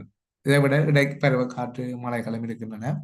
வெப்பசலனத்துடன் கூடிய மழை வந்து மார்ச் ஏப்ரல் காலப்பகுதியிலையும் அதே மாதிரி நாடு முழுவதுக்குமான பரவலான மழையை தாரது வந்து அக்டோபர் நவம்பர் வரையிலான அஹ், காற்று தாழ்வு நிலைகள் இரண்டாவது இடைப்பருவ காற்று என்று சொல்றோம் இந்த காலப்பகுதியை அந்த காலப்பகுதியில் அதற்கான மழைகள் வந்து கிடைக்கப்பெறுகின்றன இவ்வளவு வந்து இலங்கையின் பருவ காற்று தொடர்பான விடயங்கள். அடுத்தது துரித மகாவலி அபிவிருத்தி திட்டத்தில் வந்து அஹ், 6 வருடங்களுக்குள்ள பூர்த்தி செய்வதற்கு திட்டமிட்டப்பட்ட போது அதில் உள்ளடங்காத செயற்திட்டம் அப்படின்னு சொல்லி அதில் இந்த 13வது வினா இந்த துரித மகாவலி அபிவிருத்தி திட்டத்தை பொறுத்தமல்ல இலங்கையின் வரலாற்றில் மேற்கொள்ளப்பட்ட மிகப்பெரிய பல்நோக்கு அபிவிருத்தி திட்டம் வந்து இந்த மகாவலி அபிவிருத்தி திட்டம். இது 1960ஆம் ஆண்டு காலப்பகுதியில் வந்து ஆரம்பிக்கப்பட்டிருந்தது. ஆனால் 1977ஆம் ஆண்டு ஆட்சிக்கு வந்த அரசாங்கம் 6 ஆண்டுகளுக்குள்ள மிக விரைவாக முடிக்க வேண்டும் என்ற நோக்கில் வந்து இந்த 6 ஆண்டு திட்டத்தை வந்து கொண்டிருந்தது. இந்த திட்டத்தை பொறுத்தமல்ல விவசாயம், மின் உற்பத்தி, குடியேற்றம், வேலை வாய்ப்பு இந்த 4 விடயங்களும் வந்து பிரதான ஒரு கருப்பொருளாக இருந்தது. துரித திட்டத்தின் கீழ 5 முக்கிய அணைகள், மின் உற்பத்தி நிலையங்கள் நிர்மாணிக்கப்பட்டிருந்தன. ஒன்று விக்டோரியா, இது கண்டி மாவட்டத்தில் அமைந்திருக்கின்றது. அடுத்த கொத்மலை நுவரெலியா மாவட்டத்தில் அமைந்திருக்கின்றது. அடுத்த ரந்தனிகல கண்டி மாவட்டத்தில், மாதுருவோயா மட்டக்களப்பு பொலனறுவை பகுதியிலேயும், அடுத்த ரந்தம்பே கண்டி போன்ற பிரதேசத்திலேயும் அமைந்திருக்கின்றது. அப்ப இந்த இது வந்து 6 வருடங்களுக்குள்ள இந்த துரிதமாக அதை பூர்த்தி செய்வதற்கான செயற்திட்டத்தில் கொண்டு வரப்பட்ட அணைகள் மற்றும் மின் உற்பத்தி நிலையங்களாக காணப்படுகின்றன. அதே மாதிரி இந்த திட்டங்கள் வந்து மனித யானை மோதலுக்கு வந்து ஒரு அடித்தளமாக அல்லது பாரிய சந்தர்ப்பத்தை உருவாக்கி இருந்தது என்று சொல்ல முடியும். இறுதியாக வந்து இந்த திட்டத்தில் வந்து இறுதியாக முரககந்த கழுகங்கை கழுகங்கை திட்டம் வந்து 2017 வந்து நிறைவுபடுத்தப்பட்டிருந்தது. இது 2025-26 காலப்பகுதியில் வடமத்திய மாகாணத்துக்கு நீரை எடுத்து செல்ற நிலக்கீழ் சுரங்க கால்வாய் பணிகள் வந்து ஆரம்பிப்பதற்கு எதிர்பார்க்கப்படுகிறது. இது ஒரு நவீன நீர்ப்பாசன முறைகளுக்கான ஒரு டிஜிட்டல் தொழில்நுட்ப மாற்றங்களோடு இந்த திட்டங்கள் வந்து எதிர்காலத்தில் நடைமுறைக்கு வரும் என எதிர்பார்க்கப்படுகின்றது. இத்திட்டங்கள் 2025-26 காலப்பகுதியில் வந்து மகாவலி அபிவிருத்தி திட்டத்தோட தொடர்ச்சியாக மகாவலி நீர் பாதுகாப்பு முதலீடு திட்டம் என்ற பெயரில் வந்து எதிர்காலத்தில் மிக விரைவாக முன்னெடுக்க இருக்கின்றது. அதில் வந்து துரித மகாவலி திட்டத்தின் பகுதியாக மேல் எலகர கால்வாய் திட்டம் ஒன்று எதிர்வரும் காலங்களில் தொடர்ச்சியாக கொண்டு செல்ல இருக்கின்றது. மொரககந்த மற்றும் கழுகங்கை நீர்த்தேக்கங்கள்ல இருந்து அனுராதபுரம் மாவட்டத்துக்கு, அதாவது வடமத்திய மாகாணத்துக்கு வந்து நீரை கொண்டு செல்றதுதான் இதன் திட்டமாக இருக்குது. குறிப்பாக அனுராதபுரம் மாவட்டத்துக்கு நீர் கொண்டு செல்றதாக இருக்கு. இது வந்து 2025-26 காலப்பகுதியில் 27.7 கிலோமீட்டர் நீளமான சுரங்கப்பாதையாக அமைக்கப்பட்டு தெற்காசியாவிலேயே மிக நீளமான நீர்ப்பாசன சுரங்கப்பாதையாக இது கருதப்படும். இதுக்கான வேலை திட்டங்கள் நடைபெற்றுக் கொண்டிருக்கின்றன. இந்த சுரங்கப்பாதையை பொறுத்தவரையில 2026ஆம் ஆண்டு மார்ச் 16ஆம் தேதி முழுமையாக நிறைவடையும் என எதிர்பார்க்கப்படுகின்றது. தற்போது வந்து 75% பணிகள் வந்து அதில் நிறைவு பெற்றிருக்கின்றன. இது வந்து துரித மகாவலி அபிவிருத்தி திட்டத்தின் தற்போதைய நிலை 2025-26 காலப்பகுதி நிலைமை. அதுல இன்னும் ஒரு திட்டத்தை பற்றி பார்க்க வேணும். வடமத்திய மாகாண கால்வாய். இது வந்து 2025 மே மாதம் அமைச்சரவை வந்து இதற்கான ஒரு அனுமதியை வந்து வழங்கி இருந்தது 2ஆம் கட்ட வேலைக்காக. இது வந்து கிருளுவெவ மானங்கட்டிய மகாகனதராவ மற்றும் நுவர் ரெவவ போன்ற பிரதான குளங்களுக்கு நீரை கொண்டு செல்வதற்கான ஒரு திட்டமாக வந்து காணப்படுகின்றது. இது வந்து ஆண்டுதோறும் வந்து 40 மில்லியன் கன மீட்டர் சுத்தமான குடிநீரை வழங்குவதற்கும் எதிர்பார்க்கப்படுகின்றது. 3வது திட்டமாக வந்து வடமேல் மாகாண கால்வாய் திட்டம். இது குருநாகல் மாவட்டத்தின் நீர் தட்டுப்பாட்டை போக்குவதற்காக 91 கிலோமீட்டர் நீளமான கால்வாய் வந்து புதிய நீர்த்தேக்கங்கள் கட்டப்பட்டு வருகின்றது. 2026ஆம் ஆண்டுக்குள்ள பயன்பாட்டுக்கு வரும் வகையில் இது வந்து மிக விரைவாக நடைபெற்றுக் கொண்டிருக்கின்றது. அப்ப 2025-26 திட்டங்களை பொறுத்தவரை மேல் இலகர கால்வாய், வடமேல் கால்வாய், அடுத்தது வந்து மினிப்பே அணை, இது வந்து வடமேல் மாகாண கால்வாய் திட்டம், இடதுகரை கால்வாய் புனரமைப்பு என்று சொல்லி சொல்லுவாங்க. மினிப்பே திட்டத்தை பொறுத்தவரையில இடதுகரை கால்வாய் புனரமைப்பாக கருதப்படுகின்றது. இதுக்கு வந்து ஆசியா அபிவிருத்தி வங்கி வந்து உதவி செய்கின்றது. அதே மாதிரி நவீன தொழில்நுட்பங்களை வந்து சுரங்கப்பாதையை தோண்டுவதற்காக வந்து டிபிஎம் போன்ற நவீன இயந்திரங்களும் வந்து இங்கே பயன்படுத்தப்படுகின்றது. மின்னேரியா, கிரிதலை போன்ற சரணாலயங்கள் வனவிலங்குகளுக்கு பாதிப்பு ஏற்படாத வகையில் இந்த திட்டங்கள் வந்து தொடர்ச்சியாக முன்னெடுக்கப்படுகின்றது. அடுத்த வினாவை பொறுத்தவரையில் யூரோ சபை. இந்த யூரோ சபையை பொறுத்தவரையில் உங்களுக்கு தெரியும், ஏற்கனவே இதை பற்றி கொஞ்சம் விஷயங்கள் நான் சொல்லியிருக்கிறேன். இது ஆங்கிலேயர் காலத்திலே கொண்டு வரப்பட்டது. யூரோ சபையை பொறுத்தவரையில் ஆக குறைந்தது 7 உறுப்பினர்கள் இதில் காணப்பட வேணும். ஏற்கனவே நான் இது தொடர்பான மேலதிக விடயங்கள் வந்து உங்களுக்கு சொல்லியிருந்தேன். இது மேல் நீதிமன்ற விசாரணைகளில் சில குறிப்பிட்ட குற்றங்களுக்காக மட்டும் வந்து இந்த யூரோ சபையை வந்து அமைக்க முடியும் என்பதும், அல்லது விசாரணை கோருவதற்கான உரிமை வந்து பிரதிவாதிக்கு உண்டு என்று சொல்லியும் சொல்ல முடியும். அவர் தான் விரும்பின மொழியில வந்து அந்த அல்லது தான் ஒரு மொழியை தெரிவு செய்து அதன் ஊடாக அந்த சபையை கொண்டு நடத்துவதற்கான சந்தர்ப்பங்களை உருவாக்க முடியும். இதுல வந்து நீதிபதி மட்டும் இல்லாமல் சில சமூகத்தில் இருக்கிற சில நன்மதிவு பெற்ற நபர்களும் வந்து இந்த சபையில அங்கத்துவம் பெறுவார்கள். ஆக குறைந்தது 7 பேர் வந்து அந்த சபையில அங்கத்துவர்களாக இருக்க வேணும்.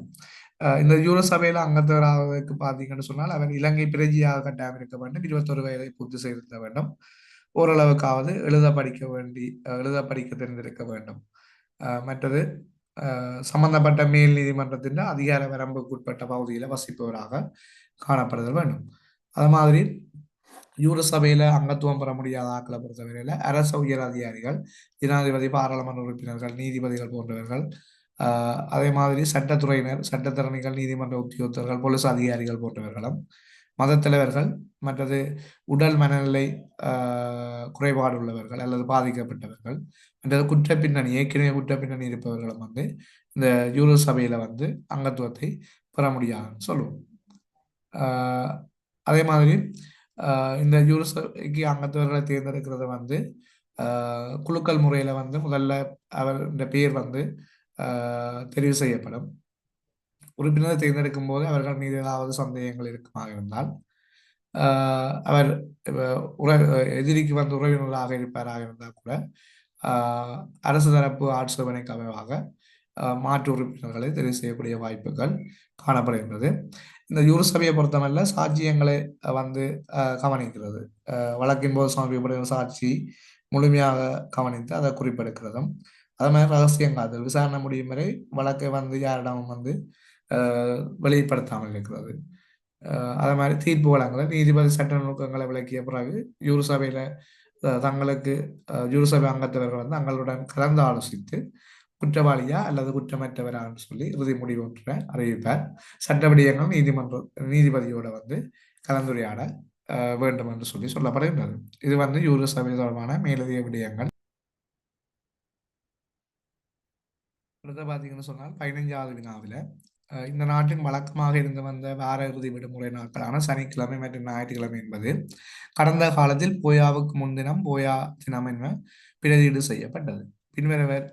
பின்வருவனவற்றுள் இப்போயா விடுமுறை அமுலில் இருந்தது காலப்பகுதியிலாகும் என்று சொல்லி கேட்டீங்கன்னா, இது வந்து 1960ஆம் ஆண்டு காலப்பகுதியில் அல்லது அதன் பிற்பகுதியில் ஒரு குறுகிய காலம் வந்து சனி மற்றும் ஞாயிற்றுக்கிழமை வந்து விடுமுறைக்கு பதிலாக போயா தினம் போயாவுக்கு முந்தைய தினம் என்ற அடிப்படையில் வந்து விடுமுறை நாட்கள், வாராந்த விடுமுறை நாட்கள் அறிவிக்கும் நடைமுறை வந்து காணப்பட்டிருந்தது. இது வந்து காலப்போக்கில் வந்து சர்வதேச வர்த்தக வங்கி நடவடிக்கைகளில் ஏற்பட்ட சிக்கல் காரணமாக கைவிடப்பட்டு மீண்டும் சனி ஞாயிறு விடுமுறை நாளாக அமல்படுத்தப்பட்டிருந்தது. இந்த போயா தினத்தை பொறுத்தவரை இது ஒரு பொது வங்கி மற்றும் வர்த்தக விடுமுறையாக கருதப்பட்டது. அதே மாதிரி இந்த போயா விடுமுறை வந்து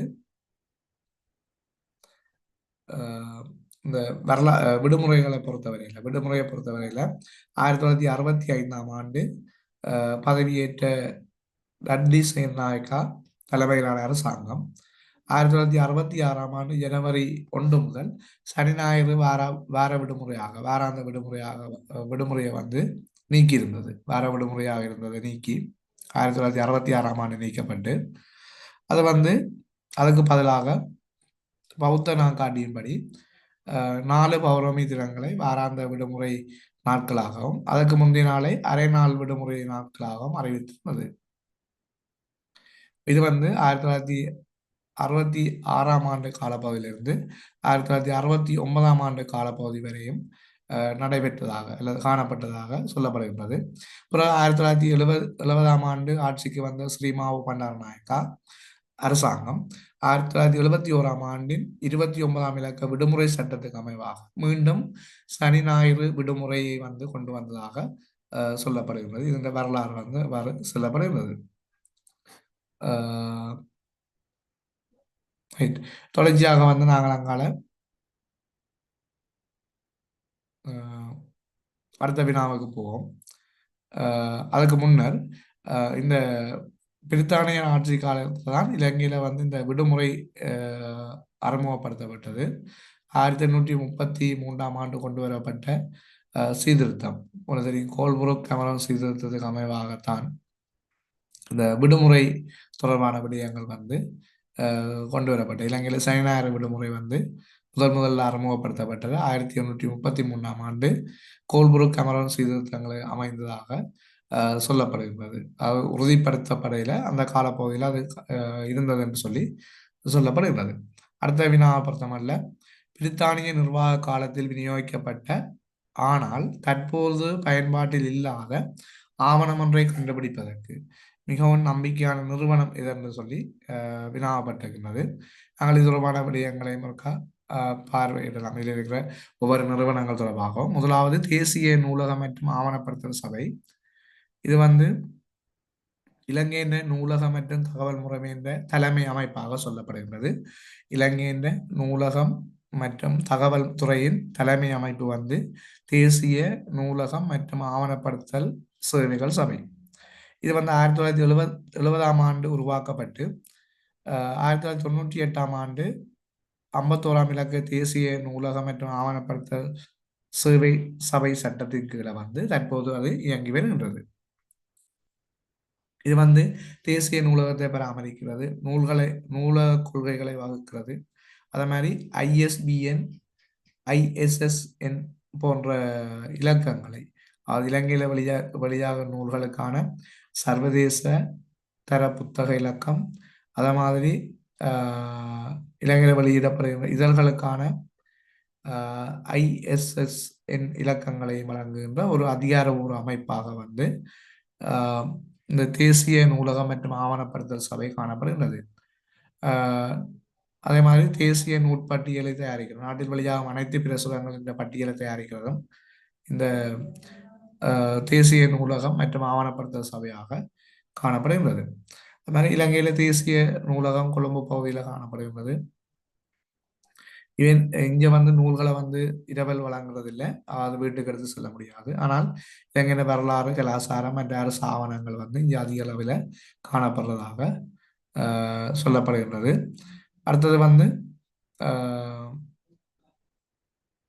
இரண்டாவது சொல்லப்பட்டிருக்கிறது அரசாங்க ரசாயன பகுப்பாய்வு திணைக்களம். இது வந்து 1913ஆம் ஆண்டு நிறுவப்பட்ட ஒரு நிறுவனமாக காணப்படுகின்றது. இது வந்து நீதிமன்றங்களுக்கும் போலீசாருக்கும் அறிவியல் ரீதியான ஆதாரங்களை வழங்குகின்ற ஒரு அமைப்பாக இந்த அரசாங்க ரசாயன பகுப்பாய்வாளர் திணைக்களம் காணப்படுகின்றது. இத்திணைக்களம் வந்து தடய அறிவியல் பிரிவாகவும் அதே மாதிரி தடய அறிவியல் பிரிவுக்குள்ள குற்றப்புலனாய்வு, துப்பாக்கி சூடு மற்றும் வெடிப்புகள், ஆவண பரிசோதனை போன்ற விடயங்கள் பகுப்பாய்வு செய்யப்பட்டு அது போலீசாருக்கு நீதிமன்றங்களுக்கு உதவுவதாக இருக்குது.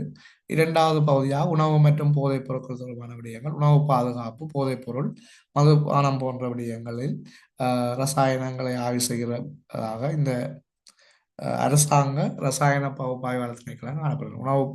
உணவு, போதைப் பொருள், மதுபானங்கள் போன்றவற்றில் காணப்படும் ரசாயனங்களை ஆய்வு செய்கின்ற ஒரு நிறுவனமாக இந்த நிறுவனம் காணப்படுகின்றது. அதே மாதிரி ஒரு வழக்கில் வந்து தீர்ப்புகளை வழங்குவதற்கு வந்து கட்டாயம் இந்த அரச ரசாயன பகுப்பாய்வு அறிக்கை வந்து மிகவும் தீர்க்கமானதாக அல்லது ஒரு நபர் குற்றவாளியா இல்லையா என்பதை அறிவியல் பூர்வமாக நிரூபிப்பதற்கு வந்து இந்த திணைக்களம் வந்து மிக முக்கிய பங்காற்றுகின்றது. அந்த திணைக்களத்தின் அறிக்கை மிக முக்கியமானதாக அமைகின்றது. அடுத்த இலங்கை தொல்பொருளியல் திணைக்களம் இது 1890ஆம் ஆண்டு பிரித்தானியர் ஆட்சி காலத்துல ஆளுநர் ஆர்தர் கமில்டன் கார்டன் காலத்துல வந்து முதல்ல நிறுவப்பட்டிருந்தது. இதன் முதல் பணிப்பாளராக வந்து HCB பெல் வந்து நியமிக்கப்பட்டிருந்தார். HCP பெல் என்பவர் வந்து இலங்கை தொல்பொருள் திணைக்களத்தின் வந்து முதலாவது பணிப்பாளராக வந்து நியமிக்கப்பட்டிருந்தார். இவையின் நோக்கம் வந்து தொல்பொருள் திணைக்களத்தின் நோக்கம் வந்து பொருட்களை பாதுகாக்கிறது, அகழ்வாராய்ச்சி, ஆவணப்படுத்தல், நினைவு சின்னங்களை பராமரித்தல், கண்காணிப்பு போன்ற விடயங்கள்ல வந்து முக்கியமான நோக்கமாக இல்லை கடமைகளாக கருதப்படுகின்றது. அடுத்தது இந்த திணைக்களத்தை பொறுத்தமல்ல 1940ஆம் ஆண்டு 9ஆம் இலக்க தொல்பொருள் கட்டளை சட்டத்துக்கு கீழ் இயங்கி வருகின்றது. இலங்கையை பொறுத்தவரையில இலங்கை நிலத்துக்கு அடியில மேலே கண்டெடுக்கப்படுகின்ற உரிமையற்ற அனைத்து தொல்பொருட்களும் அரசாங்கத்துக்கு சொந்தமானவை என்று சொல்லி இந்த சட்டத்தினூடாக ஏற்படுகின்றது. அதே மாதிரி ஒரு வரலாற்று சின்னத்தை சேதப்படுத்துவது அல்லது திருடுவது தண்டனைக்குரிய குற்றம் என்று சொல்லியும் இந்த 1940ஆம் ஆண்டு 9ஆம் இலக்க தொல்பொருள் கட்டளை சட்டம் வந்து சட்டத்தினூடாக சொல்லப்படுகின்றது. இந்த தொல்பொருள் திணைக்களத்தை பொறுத்தமல்ல அகழ்வாராய்ச்சி பிரிவு, கல்வெட்டியல் பிரிவு, வேதியியல் பாதுகாப்பு பிரிவு, அது மாதிரி அருங்காட்சியக பிரிவுன்னு சொல்லி 4 பிரிவுகளும் இந்த திணைக்களத்தில் காணப்படுகின்றன. அடுத்தது வந்து தேசிய சுவடிகள் காப்பகம். தேசிய சுவடிகள் காப்பகத்தை பொறுத்தவரையில இது ஒரு நாட்டின், அதாவது இலங்கையின் ஒரு நினைவாற்றல் என்று சொல்லி அழைக்கப்படுகிறது. இலங்கையின் மிக முக்கிய வரலாற்று மற்றும் நிர்வாக ஆவணங்களை பாதுகாக்கின்ற உத்தியோகபூர்வ நிறுவனம் தேசிய சுவடிகள் காப்பக திணைக்களம். இது வந்து புத்த சாசன, சமய மற்றும் கலாச்சார விவகாரங்கள் அமைச்சுக்களை இயங்கி வருகின்றது. இலங்கையில் ஆவணங்களை பாதுகாக்கின்ற முறைமை ஒல்லாந்தர் காலத்துல வந்து முறையாக தொடங்கப்பட்டது. பின்னர் பிரித்தானியர் காலத்துல இது விரிவுபடுத்தப்பட்டு 1947ஆம் ஆண்டு ஒரு திணைக்களமாக வந்து இது தேசிய சுவடிகள் காப்பக திணைக்களம் வந்து உருவாக்கப்பட்டது. இது தற்போது வந்து 1973ஆம் ஆண்டு 48ஆம் இலக்கு தேசிய சுவடிகள் சட்டத்தின் கீழே இயங்கி வருகிறது. இந்த தேசிய சுவடிகள் காப்பக திணைக்களத்தை பொறுத்தவரையில பல நூற்றாண்டுக்கு மேற்பட்ட பழமையான ஆவணங்கள் வந்து பாதுகாக்கப்படுகின்றன, ஆவணங்களை கொண்டிருக்கின்றது. ஒல்லாந்தர் கால ஆவணங்கள் 1640 தொடக்கம் 1796ஆம் ஆண்டு காலப்பகுதி வரையான நிர்வாகம் மற்றும் காணிப்பதிவுகள் தொடர்பான விடயங்கள், ஒல்லாந்தர் கால பகுதியில் காணப்பட்ட காணிப்பதிவுகள் தொடர்பான விடயங்கள் காணப்படுகின்றன. அதே மாதிரி பிரித்தானியர் கால ஆவணங்கள், வர்த்தமானிகள், நீல புத்தகங்கள் மற்றும் நிர்வாக அறிக்கைகள் போன்றவை. அதே மாதிரி 1802ஆம் ஆண்டு தொடக்கம் அரச வர்த்தமானிகள் இன்று வரை வெளியான அனைத்து வர்த்தமானிகளும் வந்து இங்கே காணப்படும். அதே மாதிரி பத்திரிகை, இலங்கையில் வெளியிடப்படுகிற அனைத்து பத்திரிகைகளின் பிரதிகளும் 1832ஆம் ஆண்டிலிருந்து இந்த சுவடிகள் திணைக்களத்திலே சேகரிக்கப்பட்டு வருகின்றன. அதே மாதிரி தனிப்பட்ட ஆவணங்கள், ஒரு நாட்டின் முக்கிய தலைவர்கள், அறிஞர்கள், அவை குறிப்புகள், கடிதங்கள் போன்ற விடயங்களும், தேர்தல் முடிவுகள், வரைபடங்கள் போன்ற விடயங்களும் இந்த சுவடிகள் காப்பக திணைக்களத்திலே காணப்படுகின்றன.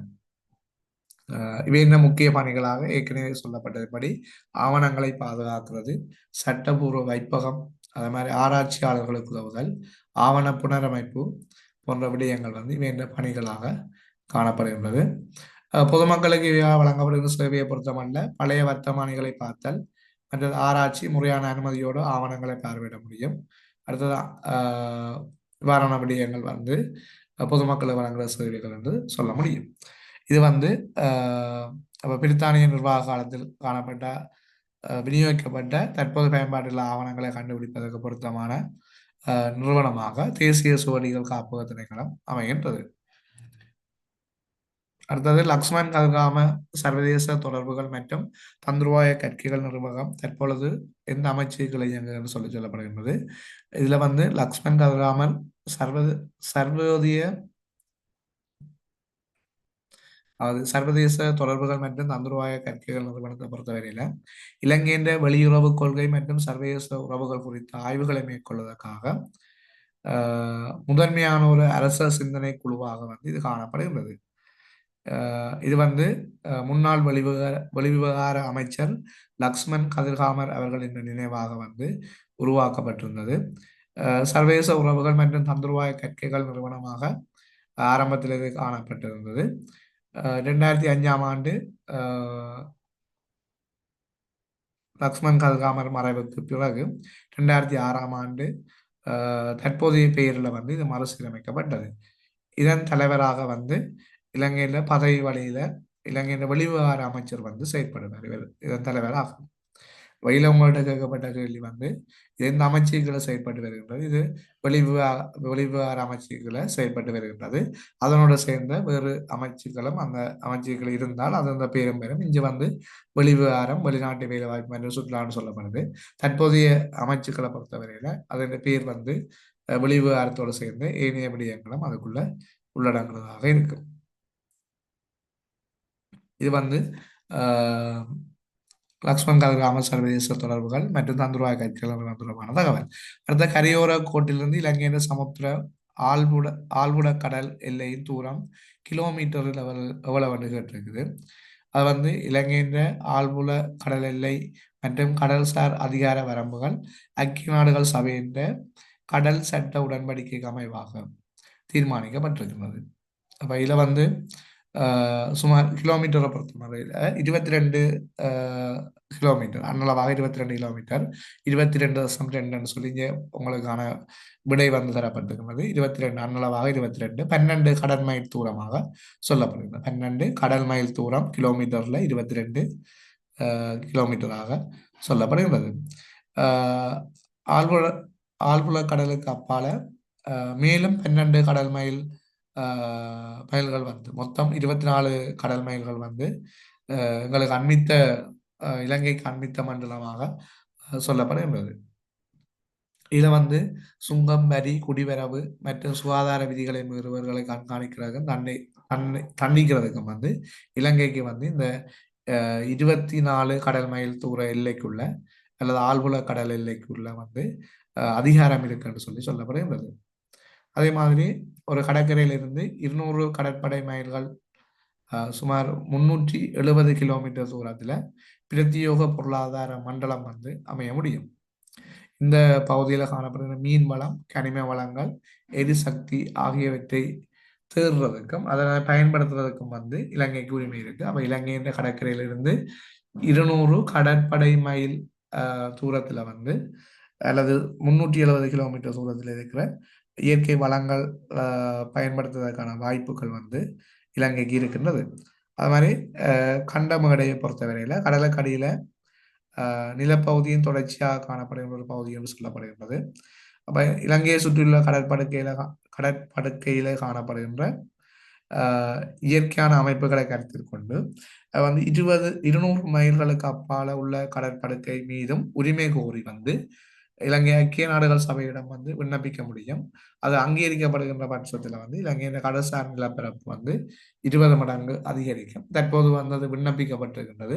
எதிர்காலத்தில் அது அங்கீகரிக்கின்ற சந்தர்ப்பத்தில் பல இயற்கை வளங்களை வந்து இலங்கை பயன்படுத்துவதற்கான சந்தர்ப்பங்கள் இருக்கு. அதே மாதிரி இலங்கையை பொறுத்தமல்ல இந்த 200 மைல் விதியை வந்து இந்தியாவோட வந்து நாங்கள் பயன்படுத்த முடியாது. ஏனென்றால் இலங்கைக்கும் இந்தியாவுக்கும் இடையிலான தூரம் வந்து மிக குறைந்த அளவில் காணப்படுறதால 1974-1976ஆம் ஆண்டு காலப்பகுதியில் 2 நாடுகளுக்கும் இடையில இடம்பெற்ற பேச்சுவார்த்தைகள் அடிப்படையில் ஒப்பந்தங்கள் மேற்கொள்ளப்பட்டு மன்னார் வளைகுடா மற்றும் பாக்கு நீரிணை பகுதிகளில் எல்லைகள் வந்து அந்த ஒப்பந்தத்துக்கு அமைவாக உருவாக்கப்பட்டது. அந்த ஒப்பந்தத்துக்கு அமைவாகவே இலங்கையின் ஆட்புல எல்லைக்குள்ள காணப்படுறது கச்சதீவு வந்து இலங்கைக்கு வழங்கப்பட்டிருக்கின்றது. அது ஒருபோதும் வேறொரு நாட்டுக்கு சொந்தமானதல்ல. அது இலங்கை இந்தியாவின் ஒப்பந்தத்துக்கு அமைவாக காணப்பட்ட ஆட்புல எல்லை, கடல் ஆட்புல எல்லைக்குள்ள அந்த கச்சதீவு காணப்படுறதால அது இலங்கைக்கு உரியதாகவே கருதப்படுகின்றது. இலங்கையின் தரப் தரைப்பர தரைப்பகுதியின் பரப்பை விட கடற்பரப்பு வந்து சுமார் 8 மடங்கு பெரியது என்று சொல்லியும் சொல்லப்படுகின்றது. இலங்கையின் தரப்பகுதியை விட கடற்பகுதியின் பரப்பளவு வந்து 8 மடங்கு பெரியது அப்படின்னு சொல்லப்படுகின்றது. அடுத்த வினாவை பொறுத்தவரை 19வது வினா, இலங்கை குடியரசின் முன்னுரிமை அட்டவணையின்படி அரச மேதையாளர்களுக்குரிய சரியான முன்னுரிமை என்று சொல்லி கேட்டீங்கன்னா, முதலாவது ஜனாதிபதி, நாட்டின் முதல் பிரஜை என்ற அடிப்படையில் நிறைவேற்று அதிகாரம் கொண்ட தலைவர். அதற்கு அடுத்ததாக இலங்கை ஜனாதிபதிக்கு அடுத்ததாக பிரதமர், பின்னர் சபாநாயகர், அதன் பிறகு அரசியலமைப்பு பேரவையின் தலைவர். இப்ப இலங்கையின் அரசியலமைப்பு பேரவையின் தலைவராக சபாநாயகர் காணப்படுறதால அதற்கு அடுத்ததாக பிரதம நீதியரசர் வந்து காணப்படுவார். அதன் பின்னர் பிரதம நீதியரசருக்கு பிறகு வந்து இந்த அமைச்சரவை அமைச்சர்கள் வந்து அதில் அந்த ஒழுங்கின் அடிப்படையில் கௌரவத்துக்குரிய அல்ல முன்னுரிமை அடிப்படையில் ஒழுங்குபடுத்தப்படுகின்றனர். இலங்கையின் ஜனாதிபதி, பிரதமர், சபாநாயகர். இப்போ இதை பொறுத்தவரையில் இதில் சொல்லப்படுற விடயங்களை பொறுத்தவரையில் அமைச்சரவை அமைச்சர்களுக்கு பிறகு மாகாண ஆளுநர்கள் அப்படியான முறையில் வந்து அந்த பதவிகள் வந்து போகும். இதில் பார்த்தீங்கன்னு சொன்னால் இப்போ ஜனாதிபதி நாட்டில் இல்லாத சந்தர்ப்பத்தில் நாட்டின் தலைவராக பிரதமர் காணப்படுவார். பிரதமர் இல்லாத சந்தர்ப்பத்தில் சபாநாயகர் காணப்படுவார். சபாநாயகர் இல்லாத சந்தர்ப்பத்தில் பிரதம நீதியரசர் காணப்படுவார். இந்த பிரதம நீதியரசர் பொறுப்பெடுக்கக்கூடிய ஒரு வாய்ப்பு வந்து ஜனாதிபதி ரணில் விக்ரமசிங்க காலப்பகுதியில், ஜனாதிபதி, பிரதமர், சபாநாயகர் வந்து நாட்டை விட்டு வெளியேறி காலப்பகுதியில் நாட்டின் தலைவராக அல்லது அடுத்த கட்டத்தில் இருந்தவர் இந்த பிரதம நீதியரசராக காணப்பட்ட ஒரு சந்தர்ப்பம் இது வந்து ஜனாதிபதி இந்த காலப்பகுதியில் காணப்பட்டது சொல்ல முடியும். அடுத்த வினாவை பொறுத்தவரையில இலங்கையில் பிரித்தானியர் காலத்தில் சிவில் சேவை அதிகாரியாக இருந்த ஜோன் டி ஒயிலி என்பவர் பற்றிய உண்மை அல்லாது என்று சொல்லியிருக்கு. அப்ப இதில் வந்து ஜோன் டி ஒயிலியை பற்றி நாங்கள் பார்க்கும்போது இவர் வந்து இலங்கையின் நவீன வரலாற்றில் குறிப்பாக கண்டி ராஜ்யத்தின் வீழ்ச்சிக்கு ஒரு காரணகர்த்தாக இருந்ததோடு பிரித்தானியருடைய ஆட்சி காலத்தில் முக்கியமான ஒரு பங்களிப்பை வந்து வழங்கினராக இருந்தார். இது ஒரு பிரித்தானிய சிவில் சேவை அதிகாரியாக 1801 இலங்கைக்கு வந்தார். இவர் வந்து ஒரு மொழிபெயர்ப்பாளர். ஒரு குறுகிய காலத்திலே சிங்கள மொழியை கற்றுக்கொண்டு அதன் மொழிபெயர்ப்பாளராக பிரித்தானியருக்கு செயற்பட்டிருந்தார். சிங்கள கலாச்சாரம், பௌத்த மத பழக்க வழக்கங்கள், கண்டி ராஜ்யத்தின் அரசியல் கட்டமைப்பு ஆழமாக புரிந்து கொண்டு கண்டி ராஜ்யத்தின் வீழ்ச்சிக்கு ஒரு காரணகர்த்தராக இருந்தார். இவர் வந்து பிரித்தானிய அரசாங்கத்துக்காக ஒரு உளவு அதிகாரியாகவும் செயற்பட்டிருந்தார் கண்டி ராஜ்யத்துக்குள்ள. அது மாதிரி கண்டி மன்னன் விக்ரம் ராயசிங்கனும் அவரது அதிகாரிகளான எகலபுல மற்றும் மொல்லிகொட ஆகியோருக்கிடையே பிளவை ஏற்படுத்துவதற்கு வந்து இந்த ஒயிலி வந்து ஒரு காரணகர்த்தாக காணப்பட்டார். கண்டி ராஜ்யம் வந்து வீழ்ச்சி அடைந்த பிறகு கண்டி ஒப்பந்தம் 1815 பிரித்தானியர்களுக்கு ஒப்படைப்பதற்கு பின்னால மிகச்சிறந்த ஒரு மூளையாக அல்லது சிறந்த ஒரு வழிகாட்டியாக இந்த கண்டி ஒப்பந்தத்தை தயாரிப்பதில் வந்து முக்கிய பங்கு வகித்ததாக இந்த ஜோன் டி ஒயிலி வந்து காணப்படுகின்றார். இதில் வந்து சொல்லப்பட்டது வந்து பிரித்தானிய அரசாங்க அதிபர், சட்ட ஆவணங்களில் ஆங்கில சிங்கள மொழிபெயர்ப்பாளர், நூல்களை எழுதிய நூலாசிரியர். இது ஒரு ஆங்கிலேய ஆளுநர் என்று சொல்லப்படுது. இவர் வந்து நூலாசிரியராக இருந்திருக்கின்றார். ஆனால் இவர் ஒரு ஆளுநராக இலங்கையில் காணப்படையில. இவர் இந்த 1824 மே மாதம் கண்டியில வந்து காலமானார்.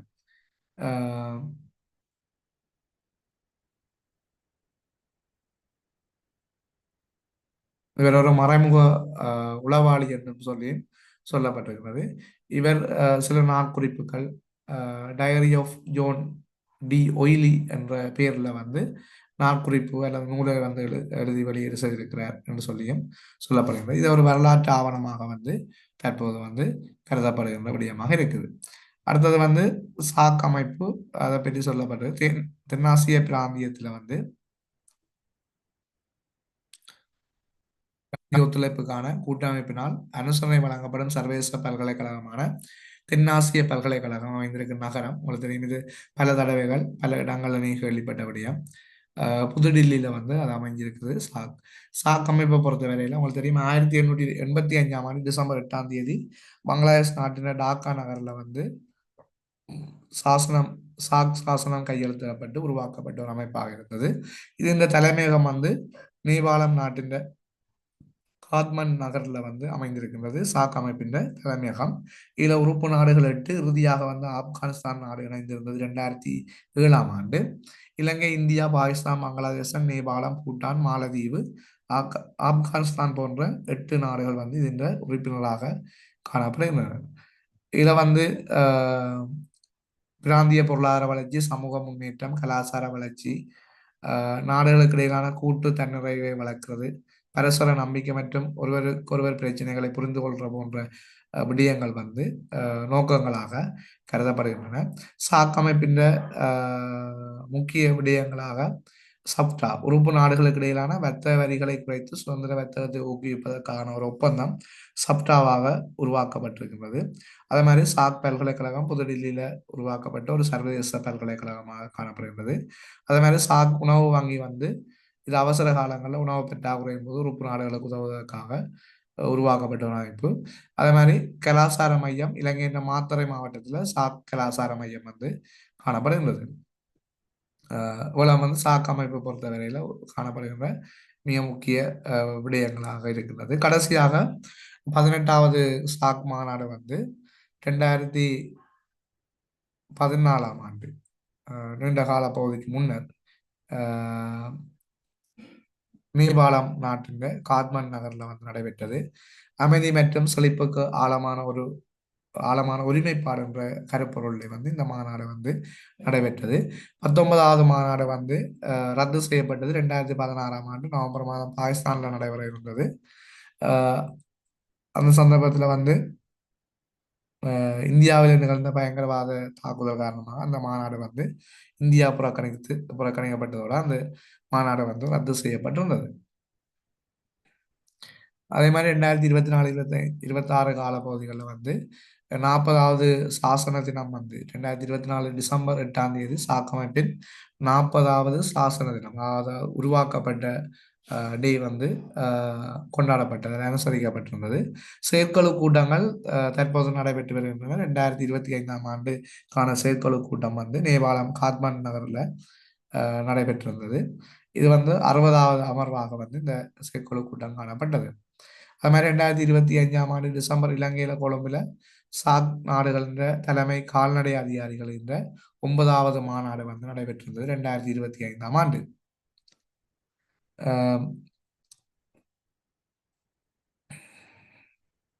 அதே போன்று இந்த சாக் கலாசார மையத்தை பொறுத்தவரையில நாடுகளுக்கு இடையிலான கலாசார உறவுகளை வலுப்படுத்துவதற்கும் பிராந்தியத்தில் காணப்படுகின்ற கலை மற்றும் பாரம்பரியத்தை பாதுகாப்பதற்காக உருவாக்கப்பட்ட ஒரு அமைப்பாக வந்து காணப்படுகின்றது. இலங்கையின் தென் மாகாணத்தில் உள்ள மாத்தறை மாவட்டத்தில் நில்வள ஆற்றின் அழகிய சூழல்ல வந்து இந்த கலாசார மையம் வந்து அமைக்கப்பட்டிருக்கின்றன. இது ஆரம்பத்தில் கொழும்புல இயங்கிய போதும் பிறகு வந்து மாத்தறை உள்ள நவீன வசதியும் கூடிய கட்டத்துக்கு வந்து மாற்றப்பட்டிருந்தது இந்த கலாசார மையம்.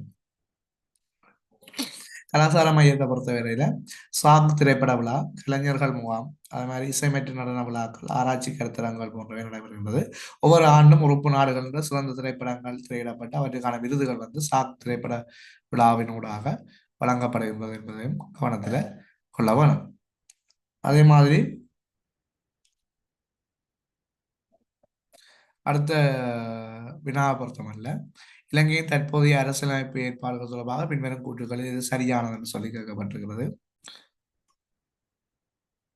அந்த வினாவிலே தரப்பட்டிருக்கிற விடைகளை பொறுத்தவரையில அமைச்சரவை தொடர்பான விடயங்கள்லாம் அதில் கலந்துரையாடப்பட்டிருக்கிறது. அமைச்சரவையை பொறுத்தவரையில இலங்கையின் அமைச்சரவை அரசியலமைப்பு உறுப்பினர் 43 அமைவாக குடியரசுத் தலைவர் வந்து அமைச்சரவை என்ற தலைவராக, ஜனாதிபதி வந்து அமைச்சரவை என்ற தலைவராக காணப்படுவார். அதே போன்று பிரதமர் வந்து பெரும்பான்மை உறுப்பினர்களின் நம்பிக்கை பெறக்கூடிய ஒருவரை ஜனாதிபதி பிரதமராக நியமிப்பார். ஜனாதிபதி வந்து பிரதமரின் ஆலோசனையின் பேரில் பாராளுமன்ற உறுப்பினர்களில் இருந்து அமைச்சரவை அந்தஸ்துள்ள அமைச்சர்கள் வந்து நியமிக்கப்படுவார்கள். இது வந்து அமைச்சரவை தொடர்பான விடயங்கள். அமைச்சரவை எண்ணிக்கையை பொறுத்தவரை அரசியலமைப்பின் 46 ஒன்று உறுப்புரிமைக்கு அமைவாக தற்போது அமைச்சர்கள் வந்து 30 குறைவாக அல்லது 30க்கு மேற்படாமல் காணப்பட வேண்டும். ராயாங்க அமைச்சர்கள் இணைய அமைச்சர்கள் வந்து 40க்கு அதிகமாக காணப்படாமல் அமைய வேண்டும் என்று சொல்லியும் தேசிய அரசாங்கம் அமைகின்ற சந்தர்ப்பத்தில் பாராளுமன்றத்தின தீர்மானத்துக்கு அமைவாக இந்த அமைச்சரவை எண்ணிக்கை அதிகரிக்கப்படலாம் என்று சொல்லியும் இந்த அரசியல் ஏற்பாடு வந்து காணப்படுகின்றது. அமைச்சரவையை பொறுத்தவரையில பாராளுமன்றத்துக்கு கூட்டாக பொறுப்பு கூற வேண்டிய நபர்களாக காணப்படுகின்றார்கள். பதவிக்காலம் மற்றும் அமைச்சரவை நீக்கத்தை பொறுத்தவரையில ஜனாதிபதிக்கு எழுதிய கடிதங்களூடாக அமைச்சர் வந்து பதவி விலக முடியும். இந்த நேரத்திலும் பிரதமர்கிட்ட ஆலோசனையின் பேரில் வந்து அமைச்சர் ஒருவரை பதவி நீக்கி புதிய அமைச்சரை நியமிப்பதற்கான வாய்ப்புகள் அல்லது அவருக்கு வழங்கப்பட்ட அமைச்சின் விடயங்களை மாற்றி அமைப்பதற்கான அதிகாரங்கள் ஜனாதிபதிக்கு இருக்கிறது. இது பிரதமர் ஆலோசனை பேரில் இடம்பெறும்.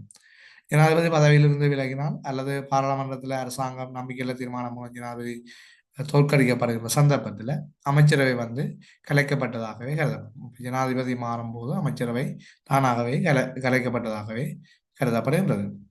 தற்போதைய காலப்பகுதியில் 25 வரையான அமைச்சர்கள் வந்து தற்போது நாட்டிலே காணப்படுகிறார்கள். அதே மாதிரி அடுத்த வினாவை பொறுத்தவரையில இலங்கை அரசியலமைப்புக்கான 21வது திருத்தத்தின் பின்னர் ஸ்தாபிக்கப்பட்ட தற்போதைய அரசியலமைப்பு சபை பற்றிய பின்வரும் கூற்றுகளில் தவறான கூற்று அரசியலமைப்பு சபை தொடர்பான வினாவாக அது அமைகின்றது. அரசியலமைப்பு சபை தொடர்பான விடயத்தை நாங்கள் இந்த வினாவினூடாக கலந்துரையாடுவோம். இலங்கையை பொறுத்தமல்ல 1978ஆம் ஆண்டு 2ஆம் குடியரசு அரசியலமைப்பு யாப்புக்கு அமைவாக செயற்படுகின்றது. இந்த யாப்பு வந்து 21 தடவைகள் வந்து திருத்தப்பட்டிருக்கின்றன இதுவரை காலமும். 21வது திருத்தத்துக்கு அமைவாகத்தான் இந்த வினா வந்து கேட்கப்பட்டிருக்கின்றது. இந்த யாப்பை பொறுத்தவரையில நான் ஏற்கனவே இந்த அரசியலமைப்பு யாப்பு தொடர்பான விடயங்கள் முன்னைய காணொலிகளில் வந்து விரிவாக கலந்துரையாடுகின்றேன். அது இருந்த போதும் சில விடயங்களை வந்து நாங்கள் ஜனாதிபதியின் பதவி காலம் 5 ஆண்டுகள் என்று சொல்லப்படுகின்றது. 21வது திருத்தத்தின் மூலம் ஜனாதிபதியின் சில தன்னிச்சையான அதிகாரங்கள் குறைக்கப்பட்டு பாராளுமன்றத்தை பொறுப்பு கூற வேண்டிய கட்டாயம் உருவாக்கப்பட்டிருக்கின்றது. நாட்டின் தலைவராகவும் அரசாங்கத்தின் தலைவராகவும் முப்படைகளின் தளபதியாகவும் ஜனாதிபதியாக விளங்குவார். இவர் மக்களால் நேரடியாக தெரிவு செய்யப்படுவதாக காணப்படுகின்றனர். அதே மாதிரி பாராளுமன்றத்தை பொறுத்தவரையில 25 உறுப்பினர்களை கொண்டதாகவும் 196 பேர் வீதாசார பிரதித்துவ தேர்தல் முறை மூலமும் 29 பேர் தேசிய பட்டியலூடாகவும் தெரிவு செய்யப்படுவார்கள். பாராளுமன்றத்தின் சுயாதீனமை மற்றும் ஒழுக்கத்தை பாதுகாக்கும் அதிகாரம் வந்து சபாநாயகருக்கு காணப்படுவதாகவும் சொல்லப்படுகின்றது.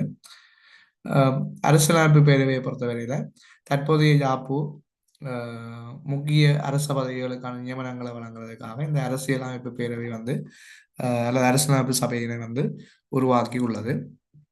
ஜனாதிபதி பரிந்துரைக்கும் நபர்களை வந்து அரசியலமைப்பு பேரவை வந்து அங்கீகரிக்க வேண்டும். இல்ல பிரதமர், எதிர்கட்சி தலைவர் மற்றும் சிவில் சமூக பிரதிநிதிகள் போன்ற உறுப்பினர்கள் வந்து காணப்படுவார்கள். இலங்கையில வந்து சிங்களம் மற்றும் தமிழ் ஆகிய 2 ஆட்சி மொழிகள் காணப்படுகின்றதோட ஆங்கிலம் வந்து இணைப்பு மொழிகளாக காணப்படுகின்றது. அதுவும் இந்த அரசியலமைப்பினூடாகத்தான் கொண்டு வரப்பட்டிருந்தது. அதே மாதிரி சுயாதீனமான ஆணைக்குழுக்கள், தேர்தல் ஆணைக்குழு, பொதுச்சேவை ஆணைக்குழு, தேசிய போலீஸ் ஆணைக்குழு, மனித உரிமை ஆணைக்குழு, லஞ்ச ஊழல் விசாரணை ஆணைக்குழுக்கள் போன்றவை உருவாக்கப்பட்டன. இதனை விட ஏனைய ஆணைக்குழுக்களும் காணப்படுகின்றன. 21வது அரசியலமைப்பு திருத்தத்துக்கு அமைவாக அரசியலமைப்பு பேரவையை பொறுத்தவரையில அரச நிர்வாகத்தில் ஜனாதிபதியின் தன்னிச்சையான அதிகாரங்களை கட்டுப்படுத்தி சுயாதீன ஆணைக்குழுக்கள் மற்றும் உயர் பதவிகளுக்கான நியமனங்களை வெளிப்படைத்தன்மையுடன் மேற்கொள்கின்ற ஒரு முக்கிய சபையாக காணப்படுகின்றது. இதுல அரசியலமைப்பு பேரவையில மொத்தம் 10 உறுப்பினர்கள் காணப்படுவார்கள். அவர்கள் 3 வகையாக வந்து அந்த 10 உறுப்பினர்களும் பிரிக்கப்படுவார்கள். ஒன்று பதவி வழி உறுப்பினர்கள் 3 பேர், சபாநாயகர், அரசியலமைப்பு பேரவையின் தலைவர் சபாநாயகர், அடுத்த பிரதமர், எதிர்க்கட்சி தலைவர். இவை 3 பேரும் பதவி வழியாக வந்தவர்கள். அடுத்து ஜனாதிபதியால ஒருவர் நியமிக்கப்படுவார். ஜனாதிபதியால பெயரிடப்படுகின்ற ஒரு பாராளுமன்ற உறுப்பினர் ஜனாதிபதியால நியமிக்கப்படுவார். ஏனைய 6 பேர் அதுல வந்து பிரதமர் மற்றும் எதிர்க்கட்சி தலைவரால் பரிந்துரைக்கப்பட்டு சபாநாயகரால் பெயரிடப்படுகின்ற 3 சிவில் சமூக பிரதிநிதிகள். இவர்கள் அரசியலில் ஈடுபடாத சமூகத்தில் கௌரவமிக்க நிபுணர்களாக இருக்க வேண்டும் என்று சொல்லி எதிர்பார்க்கப்படுகின்றது. அடுத்தது ஆளுங்கட்சி பாராளுமன்ற உறுப்பினர்களால் பெயரிடப்படும் ஒரு உறுப்பினர் எது எதிர்க்கட்சி தலைவரின் கட்சியை சார்ந்த பாராளுமன்ற உறுப்பினர். அதே மாதிரி சிறிய கட்சிகளை பிரதிநிதிப்படுத்துகின்ற பாராளுமன்ற உறுப்பினர் என்று சொல்லி மொத்தம் 10 பேர் இந்த அரசியலமைப்பு சபையின் உறுப்பினர்களாக காணப்படுவார்கள். இந்த அரசியலமைப்பு பேரவையை பொறுத்தவரையிலே 2 பிரதான அதிகாரங்களை கொண்டிருக்கின்றன. ஒன்று சுயாதீன ஆணையங்களுக்கான பரிந்துரைகள், அவர்களுக்கான தலைவர்கள் உறுப்பினர்கள் நியமிப்பதற்கு ஜனாதிபதிக்கு பரிந்துரை செய்கிறது. ஜனாதிபதியின் பெயர் பட்டியலை பரிந்துரை செய்கிறது. மற்ற உயர் பதவிகளுக்கான ஒப்புதல்களை வழங்குகிறது. இவை பிரதான செயற்பாடுகளாக இருக்கும். உதாரணமா பிரதம நீதியரசர், உயர் நீதிமன்ற நீதிபதிகள், மேன்முறையீட்டு நீதிமன்ற தலைவர்கள், நீதிபதிகள், அரசாங்க அதிபர், கணக்காய்வாளர் நாயகம், மத்திய வங்கி ஆளுநர், பொலிஸ் மாதிபர் போன்றவர்களுக்கான உயர் பதவிகளை வந்து ஒப்புதல் வழங்குவதும் இவைன்ற செயற்பாடுகளாக இந்த அரசியலமைப்பு வேண்ட செயற்பாடாக காணப்படுகின்றது. அடுத்த வினாவை பொறுத்தமல்ல உங்களுக்கு ரொஹங்கியா என பயன்படுத்தப்படுகின்ற பதம் வந்து இது வந்து உங்களுக்கு மியான்மர் நாட்டில் இருந்த ஒரு மிக பிரபலமான சிறுபான்மை அகதிகளாக கதைக்கப்பட்ட நபர்கள் தெரியும். அந்த காலப்பகுதியில் மிக பிரபலமானதாக கதைக்கப்பட்டது. இவர்கள் வந்து பங்களாதேஷ் நாட்டில் குடி ஏறியிருந்தார்கள். அந்த உள்நாட்டு போர் காலப்பகுதியில் இவர்களுக்கு எதிராக துறக்கப்பட்ட அநீதிகள் போர்களுக்கு எதிராக. அதே மாதிரி இலங்கை சட்டத்தரணிகள் சங்கத்தை பொறுத்தவரையில தற்போதைய தவிசாளர்கிட்ட பெயர் ஜாதகப்பட்டிருக்கு. இலங்கை சட்டத்தரணிகள் சங்கம் வந்து 1974ஆம் ஆண்டு நிறுவப்பட்டது. இது ஆரம்பத்தில் வந்து சட்டத்தரணிகள் சங்கம் என்றும் அதே மாதிரி இலங்கை சட்ட சங்கம் என்றும் இருந்தது. ரெண்டையும் ஒன்றிணைத்து வந்து இலங்கை சட்டத்தரணிகள் சங்கம் வந்து உருவாக்கப்பட்டது. இவையின் நோக்கம் வந்து சட்டத்தின் ஆட்சி நாட்டில் நடைபெறும் எதிர்பார்க்கிறது. உறுப்பினருடைய நலன், சமூக நீதி, கல்வி, சட்டத்துறையில் ஏற்படுகின்ற புதிய மாற்றங்களை, சட்ட கல்வி கருத்திரங்களை நடத்துவது ஊடாக வழங்குகிற செயற்பாடுகளையும் ஈடுபடுகிறோம். இதில் வந்து ஒரு சிரேஷ்ட சட்டத்தரணி வந்து வாக்கெடுப்பின் மூலம் தலைவராக செயல்படுவார். அதே மாதிரி செயலாளர், பொருளாளர், ஒரு செயற்குழு வந்து இந்த சங்கத்தை வந்து வழிநடத்துவதாக இருக்கும். இதுல வந்து 2025-26 காலப்பகுதியில் சட்டத்தரணி சங்கத்தின் தலைவராக சட்டத்தரணி ரஜீவ் அமரசூரியவும், துணைத் தலைவராக ஜனாதிபதி சட்டத்தரணி ரியான்சி அர்சகுலரத்ன என்பவரும், செயலாளர் சட்டத்தரணி சதுர கல்கேன என்பவரும், பொருளாளராக வந்து சட்டத்தரணி பசிந்து சில்வா என்பவரும், உதவி செயலாளராக சட்டத்தரணி சரிந்த ஜீவத்தன போன்றவர்களும் இந்த தற்போதைய காலப்பகுதியில் காணப்படுகின்ற செயற்குழுவாக காணப்படுகின்றது.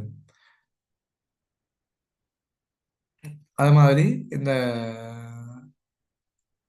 சட்டத்தரணி சங்கத்தை பொறுத்தவரையில நாடு முழுவதும் பறந்து விரிந்த ஒரு வலையமைப்பை கொண்டிருக்கு. இலங்கையில உயர் நீதிமன்றத்தில் சட்டத்தரணியாக சத்திய பிரமாணம் செய்தவரும் இதில் உறுப்பினராக இணைய முடியும். இதில் வந்து யாழ்ப்பாணம், கண்டி, காலி, அன்றாபுரம் உள்ளிட்ட நகரங்களுக்கு வந்து தனித்தனி உபதலைவர்கள் வந்து தெரிவு செய்யப்படுகின்ற சந்தர்ப்பமாக காணப்படுகின்றது. தற்போது யாழ்ப்பாணத்தில் வந்து கே குருபரன் வந்து அதுக்கு அது சட்டத்தரணி கே குருபரன் அவர்கள் யாழ்ப்பாணத்துக்குரிய உபதலைவராக காணப்படுகின்றார். இவர் வந்து தற்போது இருக்கிற தலைவர் வந்து ரஜீவ் அமரசூரிய வந்து 29வது தலைவராக தெரிவு செய்யப்பட்டிருந்தார். இதுல உங்களுக்கு தரப்பட்டிருக்கின்ற கேள்வியை பார்த்தீங்கன்னா 4வது விடை வந்து தற்போதைய தவிசாளர்கிட்ட பேராக வந்து ரஜீவ் அமரசூரிய வந்து காணப்படுகிறார். அப்ப இவர் 2025ஆம் ஆண்டு காலப்பகுதியெல்லாம் தெரிவு செய்யப்பட்டிருந்தார். ஆனால் இந்த கேள்விக்குரிய விடை அக்கால பகுதியில் வந்து சாலிய பீரிஸாக இருந்தது. அது இப்போது எங்களுக்கு தேவை படாது. அவர் வந்து பதவி காலம் முடிவடைந்து இப்போ புதிதாக 2025 பிப்ரவரி மாதம் ராஜீவ் அமரசூரிய அவர்கள் 29வது தலைவராக தெரிவு செய்யப்பட்டிருக்கிறார்கள். அடுத்தது வந்து நில அளவையில் பயன்படுத்தப்படும் அளவீடு தொடர்பான பேச்சொன்றில் அன்றளவான நிலப்பரப்பு சதுர அடியில் எவ்வளவு இருக்கு. உங்களுக்கு தெரியும், ஒரு பேச்சு வந்து 272.25 சதுர அடிகள். சதுர மீட்டர்ல சொல்றேன்னு சொன்னா 25.29 சதுர மீட்டர்கள் சொல்ல முடியும். அவையில் வந்து உங்களுக்கு அன்னளவாக 272.25 சதுர அடிகள் 272 சொல்லி இதில் தரப்பட்டிருக்கின்றன. அதே மாதிரி 40 பேஜ் வந்து ஒரு ரூட்னு சொல்லப்படுது. இலங்கை காணி அளவீட்டு முறையின்படி 40 பேஜ் ஒரு ரூட், 160 பேஜ் ஒரு ஏக்கர், 4 ரூட் ஒரு ஏக்கர்னு சொல்லியும் சொல்லப்படுகிறது. அடுத்தது வந்து இலங்கை பின்வரும் வாதிகளில் இலங்கையில் பிரதமர் பதவியை வகிக்காதவற்ற பெயர் என்று கேட்டிருக்கிறோம். ஆனால் இதில் நேரடியாக இதுக்கு விடையே சொல்றதை விட இலங்கையில இதுவரை காலமும் பிரதமராக வைத்தவர்கள் தொடர்பான விடயத்தை நான் உங்களோட பகிர்ந்து கொள்ள இருக்கிறேன். இலங்கையின் தற்போதைய பிரதமர் 17வது பிரதமராக கலாநிதி கருணி அமரசூரிய அவர்கள் காணப்படுகிறார்கள். இவர் வந்து 17வது பிரதமராக காணப்படுகிறார். அதே போல இலங்கையின் முதலாவது பிரதமராக டிஎஸ் சேனநாயக்கா 1947 தொடக்கம் 1952 ஆண்டு காணப்பட்ட இவர் வந்து நாட்டின் தந்தை என்று சொல்லி அழைக்கப்பட்டார். அதே மாதிரி ஸ்ரீமாவ பண்டாரநாயக்கா இலங்கையின் முதலாவது பெண் பிரதமர் மற்றும் உலகின் முதலாவது பெண் பிரதமர். 3 முறை இவர் பிரதமராக பணியாற்றியிருந்தார். அடுத்தது SWRD பண்டாரநாயக்கா 1956 பிரதமராக 4வது பிரதமராக பதவி வகித்திருந்தார். இவர் தனி சிங்கள சட்டத்தை கொண்டவர். இவர்கிட்ட இருக்கிற ஒரு முக்கியமான விடயம். அடுத்தது ரணில் விக்ரமசிங்கே இலங்கையில் அதிக தடவைகள் பிரதமராக வைத்தவர். 6 முறை இதுவரைக்கும் பிரதமராக பதவி வகித்திருக்கின்றார். அதே போன்று மஹிந்த ராஜபக்சே 2 முறை பிரதமராக பதவி வகித்திருந்தார்.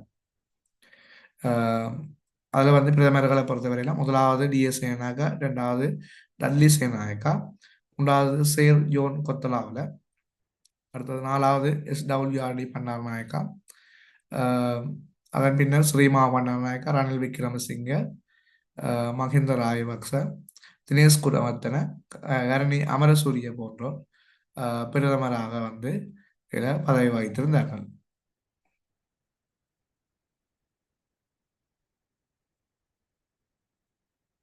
இதில் வந்து உங்களுக்கு அதே மாதிரி பிரதமராக பதவி வகித்த ரத்னஸ்ரீ விக்ரமநாயக்கா, டிமு ஜெயரட்ன போன்றவர்களும் வந்து பிரதமராக வந்து பதவி வகித்திருந்தார்கள்.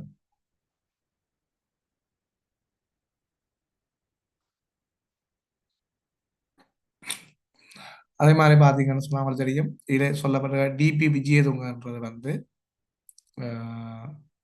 ஜனாதிபதியாக இலங்கையில் வந்து ஜனாதிபதியாக வந்து பதவி வகித்திருந்தார். நான் நினைக்கிறேன் இந்த ஜனாதிபதி டிபி விஜயதுங்க வந்து 1993 ஆண்டு பதில் ஜனாதிபதியாக இருந்து நியமிக்கப்பட்டிருந்தவர். 93 ஆண்டு ரணசிங்க பிரேமதாச வந்து உயிரிழந்த சந்தர்ப்பத்தில் வந்து அப்போதைய பிரதமராக இருந்த டிபி விஜயதுங்க என்பவர் வந்து தற்காலிக ஜனாதிபதியாக இருந்து பின்னர் ஜனாதிபதியாக வந்து தெரிவு செய்யப்பட்டிருந்தார். அவையில் வந்து பிரதமராக பதவி வகிக்காதவர் காமினி திசாநாயக்கா வந்து பிரதமராக பதவி வகிக்காதவர். அதே மாதிரி இலங்கையின் ஜனாதிபதியை நாங்கள் இதில் பார்வையிடலாம். இலங்கையின் 9வது நிறைவேற்று அதிகாரம் கொண்ட ஜனாதிபதியாக தற்போதைய ஜனாதிபதி அனுரகுமார திசாநாயக்கா அவர்கள் காணப்படுகிறார்கள். முதலாவது ஜனாதிபதியாக வில்லியம் கோவல்லாக இவர் வந்து பேரளவிலான ஜனாதிபதியாக காணப்பட்டார். நிறைவேற்று அதிகார ஜனாதிபதியில முதலாவது ஜனாதிபதியாக ஏஆர் ஜெயவர்தன, ரணசிங்க பிரேமதாச, டிபி விஜயதுங்க, சந்திரிகா பண்டாரநாயக்க குமாரதுங்க, மஹிந்த ராஜபக்ச, மைத்ரிபால ஸ்ரீசேன, ரணில் விக்ரமசிங்க, தற்போது வந்து அனுரகுமார திசாநாயக்கா 9வது நிறைவேற்று அதிகாரம் கொண்ட ஜனாதிபதியாக பதவி வகிக்கிட்டார். இவர் மொத்தமாக இலங்கையில பதவி வகிக்கின்ற 10வது ஜனாதிபதியாகும். இதுல வந்து முதலாவது பேரளவு தலைவராக வில்லியம் கோபல்லாவ காணப்பட்டார். அதன் பிறகு முதலாவது நிறைவேற்று அதிகாரம் கொண்ட ஜனாதிபதி அஹ், பிறகு ரணசிங்க பிரேமதாச இடையில கொலை செய்யப்பட்ட சந்தர்ப்பத்தில் பிறகு டிபி விஜயதுங்க வந்து பதவி ஜனாதிபதியாக நியமிக்கப்பட்டார். இலங்கையின் முதலாவது பெண் ஜனாதிபதியாக சந்திரிகா குமாரதுங்க காணப்பட்டார். இது வந்து ஜனாதிபதிகள் இலங்கை ஜனாதிபதிகளாக செயற்பட்டவர்கள்.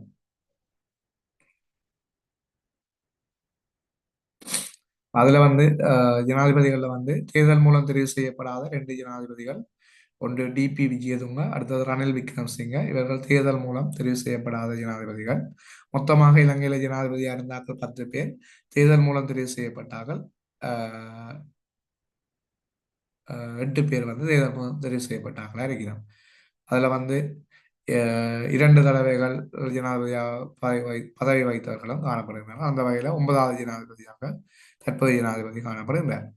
நீண்ட காலம் ஜனாதிபதியாக பதவி வகித்தவர் வந்து ஜிஆர் ஜெயவர்தனம் இந்த சந்திரிகா குமாரதுங்க பண்டாரநாயக்கா அவர்கள் நீண்ட காலம் பதவி வகித்தார்கள். குறுகிய காலத்தில் பதவி வகித்தவர் வந்து டிபி விஜயதுங்க வந்து குறுகிய காலத்தில் ஜனாதிபதியாக இலங்கையில காணப்பட்டவராக விளங்குகின்றனர். அடுத்தது வந்து 28வது வினா, மனித இனத்தின் பரிணாம வளர்ச்சியில் ஹோமோ சாபியன்ஸ் எனும் நவீன மனிதனின் மூதாதையர் என நம்பப்படும் மனித இனம் யாதன்னு சொல்லி கேட்டிருக்கணும். மனிதனுடைய பரிணாம வளர்ச்சியின் முக்கிய நிலைகளை பொறுத்தவரையில முதலாவது அஸ்ட்ரோபிதிகஸ் முதலாவது பரிணாம வளர்ச்சியில முதலாவதாக சொல்லப்படுகிறது அஸ்ட்ரோபிதிகஸ். இது வந்து 40 லட்சம் தொடக்கம் 20 லட்சம் ஆண்டுகளுக்கு முன்னர் காணப்பட்ட ஒரு பரிணாம வளர்ச்சி என்று சொல்லப்படுகின்றது. இவர்கள் வந்து மனிதன் மற்றும் குரங்கு பண்புகளை கொண்டதாக காணப்படுகிறது. முதலில் நிமிர்ந்து நடக்க கற்றுக்கொண்ட இனம் இது என்று சொல்லப்படுகிறது. கிழக்கு ஆப்பிரிக்காவிலே இவர்கள் இந்த எச்சங்கள் கண்டறியப்பட்ட என்றும் சொல்லப்படுகின்றன. அடுத்த 2வது பரிணாம வளர்ச்சியை பொறுத்தவரை கோமோ கோபிலிஸ் கோமோ கெபிலிஸ் கோமோ கெபிலிஸ் என்பது வந்து 2வது பரிணாம வளர்ச்சியாக சொல்லப்படுகிறது. 23 லட்சம் முதல் 14 லட்சம் ஆண்டுகளுக்கு முன்னர் இது வந்து அடையாளம் வாழ்ந்தது அல்லது பரிணாம வளர்ச்சி என்று சொல்லப்படுகின்றது. திறமையான மனிதன் என்று அழைக்கப்படுகிறார்கள். கற்களை கொண்டு முதலில் கருவிகளை உருவாக்க தொடங்கியவர்கள் இவர்கள் என்று சொல்லப்படுகின்றது. இவரின் தாடை முன்பக்கம் நீட்டியிருப்பது சற்று குறைந்திருந்தது.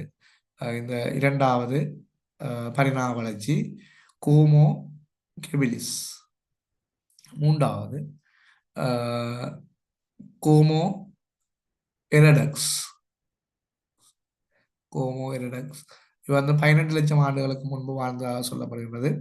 நேராக நிமிர்ந்து நடந்த மனிதன் என்று சொல்லுகிறார். இவர்கள் நெருப்பின் பயனை அறிந்தவர்களாகவும் ஆப்பிரிக்காவிலிருந்து வெளியேறி ஆசியா மற்றும் ஐரோப்பியாவுக்கு பரவிய முதல் மனித இனம் என்று சொல்லியும் சொல்லப்படுகின்றது.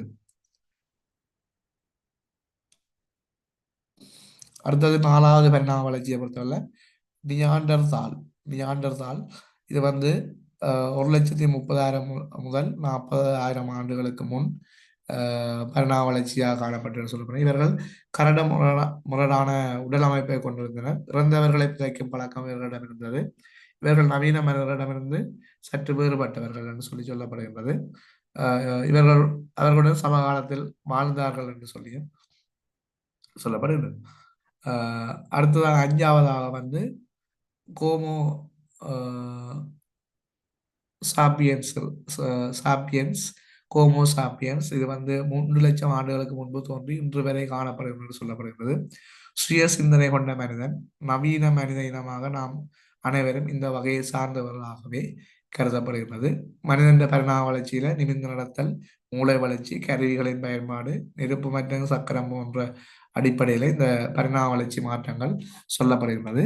அப்ப இதுல நான் உங்களுக்கு சொல்லப்பட்டதுக்கு அமைவாக முதலாவது வந்து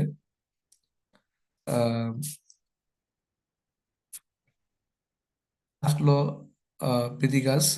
அதற்கு அடுத்த 2வது பரிணாம வளர்ச்சியாக வந்து கோமோ கெபிலிஸ். அப்போ இதில் வந்து கோமோ சாபியன்ஸுக்கு பிறகு வந்து சாபியன்ஸுக்கு முதல் உருவானவர் வந்து கோமோ நியாண்டர்தாலன்ஸ் நியாண்டர்தால் போன்றவர் போன்ற பரிணாம வளர்ச்சி வந்து கோமோ சாபியன்ஸுக்கு முன்னர் வந்து காணப்பட்டது என்று சொல்லப்படுகின்றது. அடுத்த இலங்கையின் வரலாற்றில் அரசு மரபு வழி வந்த முதலாவது ராணியாக கருதப்படுபவர் உங்களுக்கு தெரிஞ்சிருக்கும் இது இலங்கையின் முதலாவது அரசியாக அனுலா ராணி சொல்லப்படுகின்றது. இவர் வந்து இலங்கையின் முதலில் ஒரு பெண் அரசியாக ஆட்சி செய்த பெருமை இவருக்குரியது என்று சொல்லப்படுகின்றது. அதே போன்று மற்றது லீலாவதி. இது வந்து லீலாவதி ராணி வந்து கிறிஸ்துக்கு பின் 1197ஆம் ஆண்டு காலப்பகுதியில் மகாபராக்கிரம மன்னன் மனைவி என்று சொல்லப்படும் புலனறுவை காலத்தில் ஆட்சி செய்ததாக சொல்லப்படுகின்றது. அடுத்த லீலாவதி வந்து இது 1197 ஏற்கனவே நான் குறிப்பிட்டது லீலாவதி ராணி. அடுத்தது வந்து ஸ்ரீவலி ராணி. இவர் வந்து கிறிஸ்துக்கு பின் 35 மிகக்குரிய காலம் ஆட்சி செய்தார்னு சொல்லப்படுகிறது. அதே மாதிரி கல்யாணவதி ராணி புலனறுவை காலத்துல லீலாவதி ராணிக்கு பிறகு ஆட்சிக்கு வந்தவர் சொல்லி சொல்லப்படுகின்றது. அடுத்தது வந்து ரைட் இதுல வரைக்கும் நாங்கள் 29 வினாக்கள் வந்து கலந்துரையாடி இருக்கிறோம். ஒரே காணொலியில வந்து 50 வினாக்களையும் வந்து பகிர்ந்து கொள்வதுதான் என்னுடைய நோக்கமாக இருந்த போதும் சில தொழில்நுட்ப விடயங்கள் காரணமாக 29வது வினாவுடன் நிறுத்த வேண்டிய தேவைப்பாடு இருக்கின்றது. மிகுதி வினாக்கள் வந்து அடுத்த காணொலியில வந்து உங்களோடு பகிர்ந்து கொள்ளப்படும். தொடர்ந்து எமது யூடியூப் சேனலை வந்து சப்ஸ்கிரிப்ஷன் செய்து எமது சேனலுக்கான ஆதரவு வழங்குமாறு கேட்டு விடைபெறுகிறேன். நன்றி.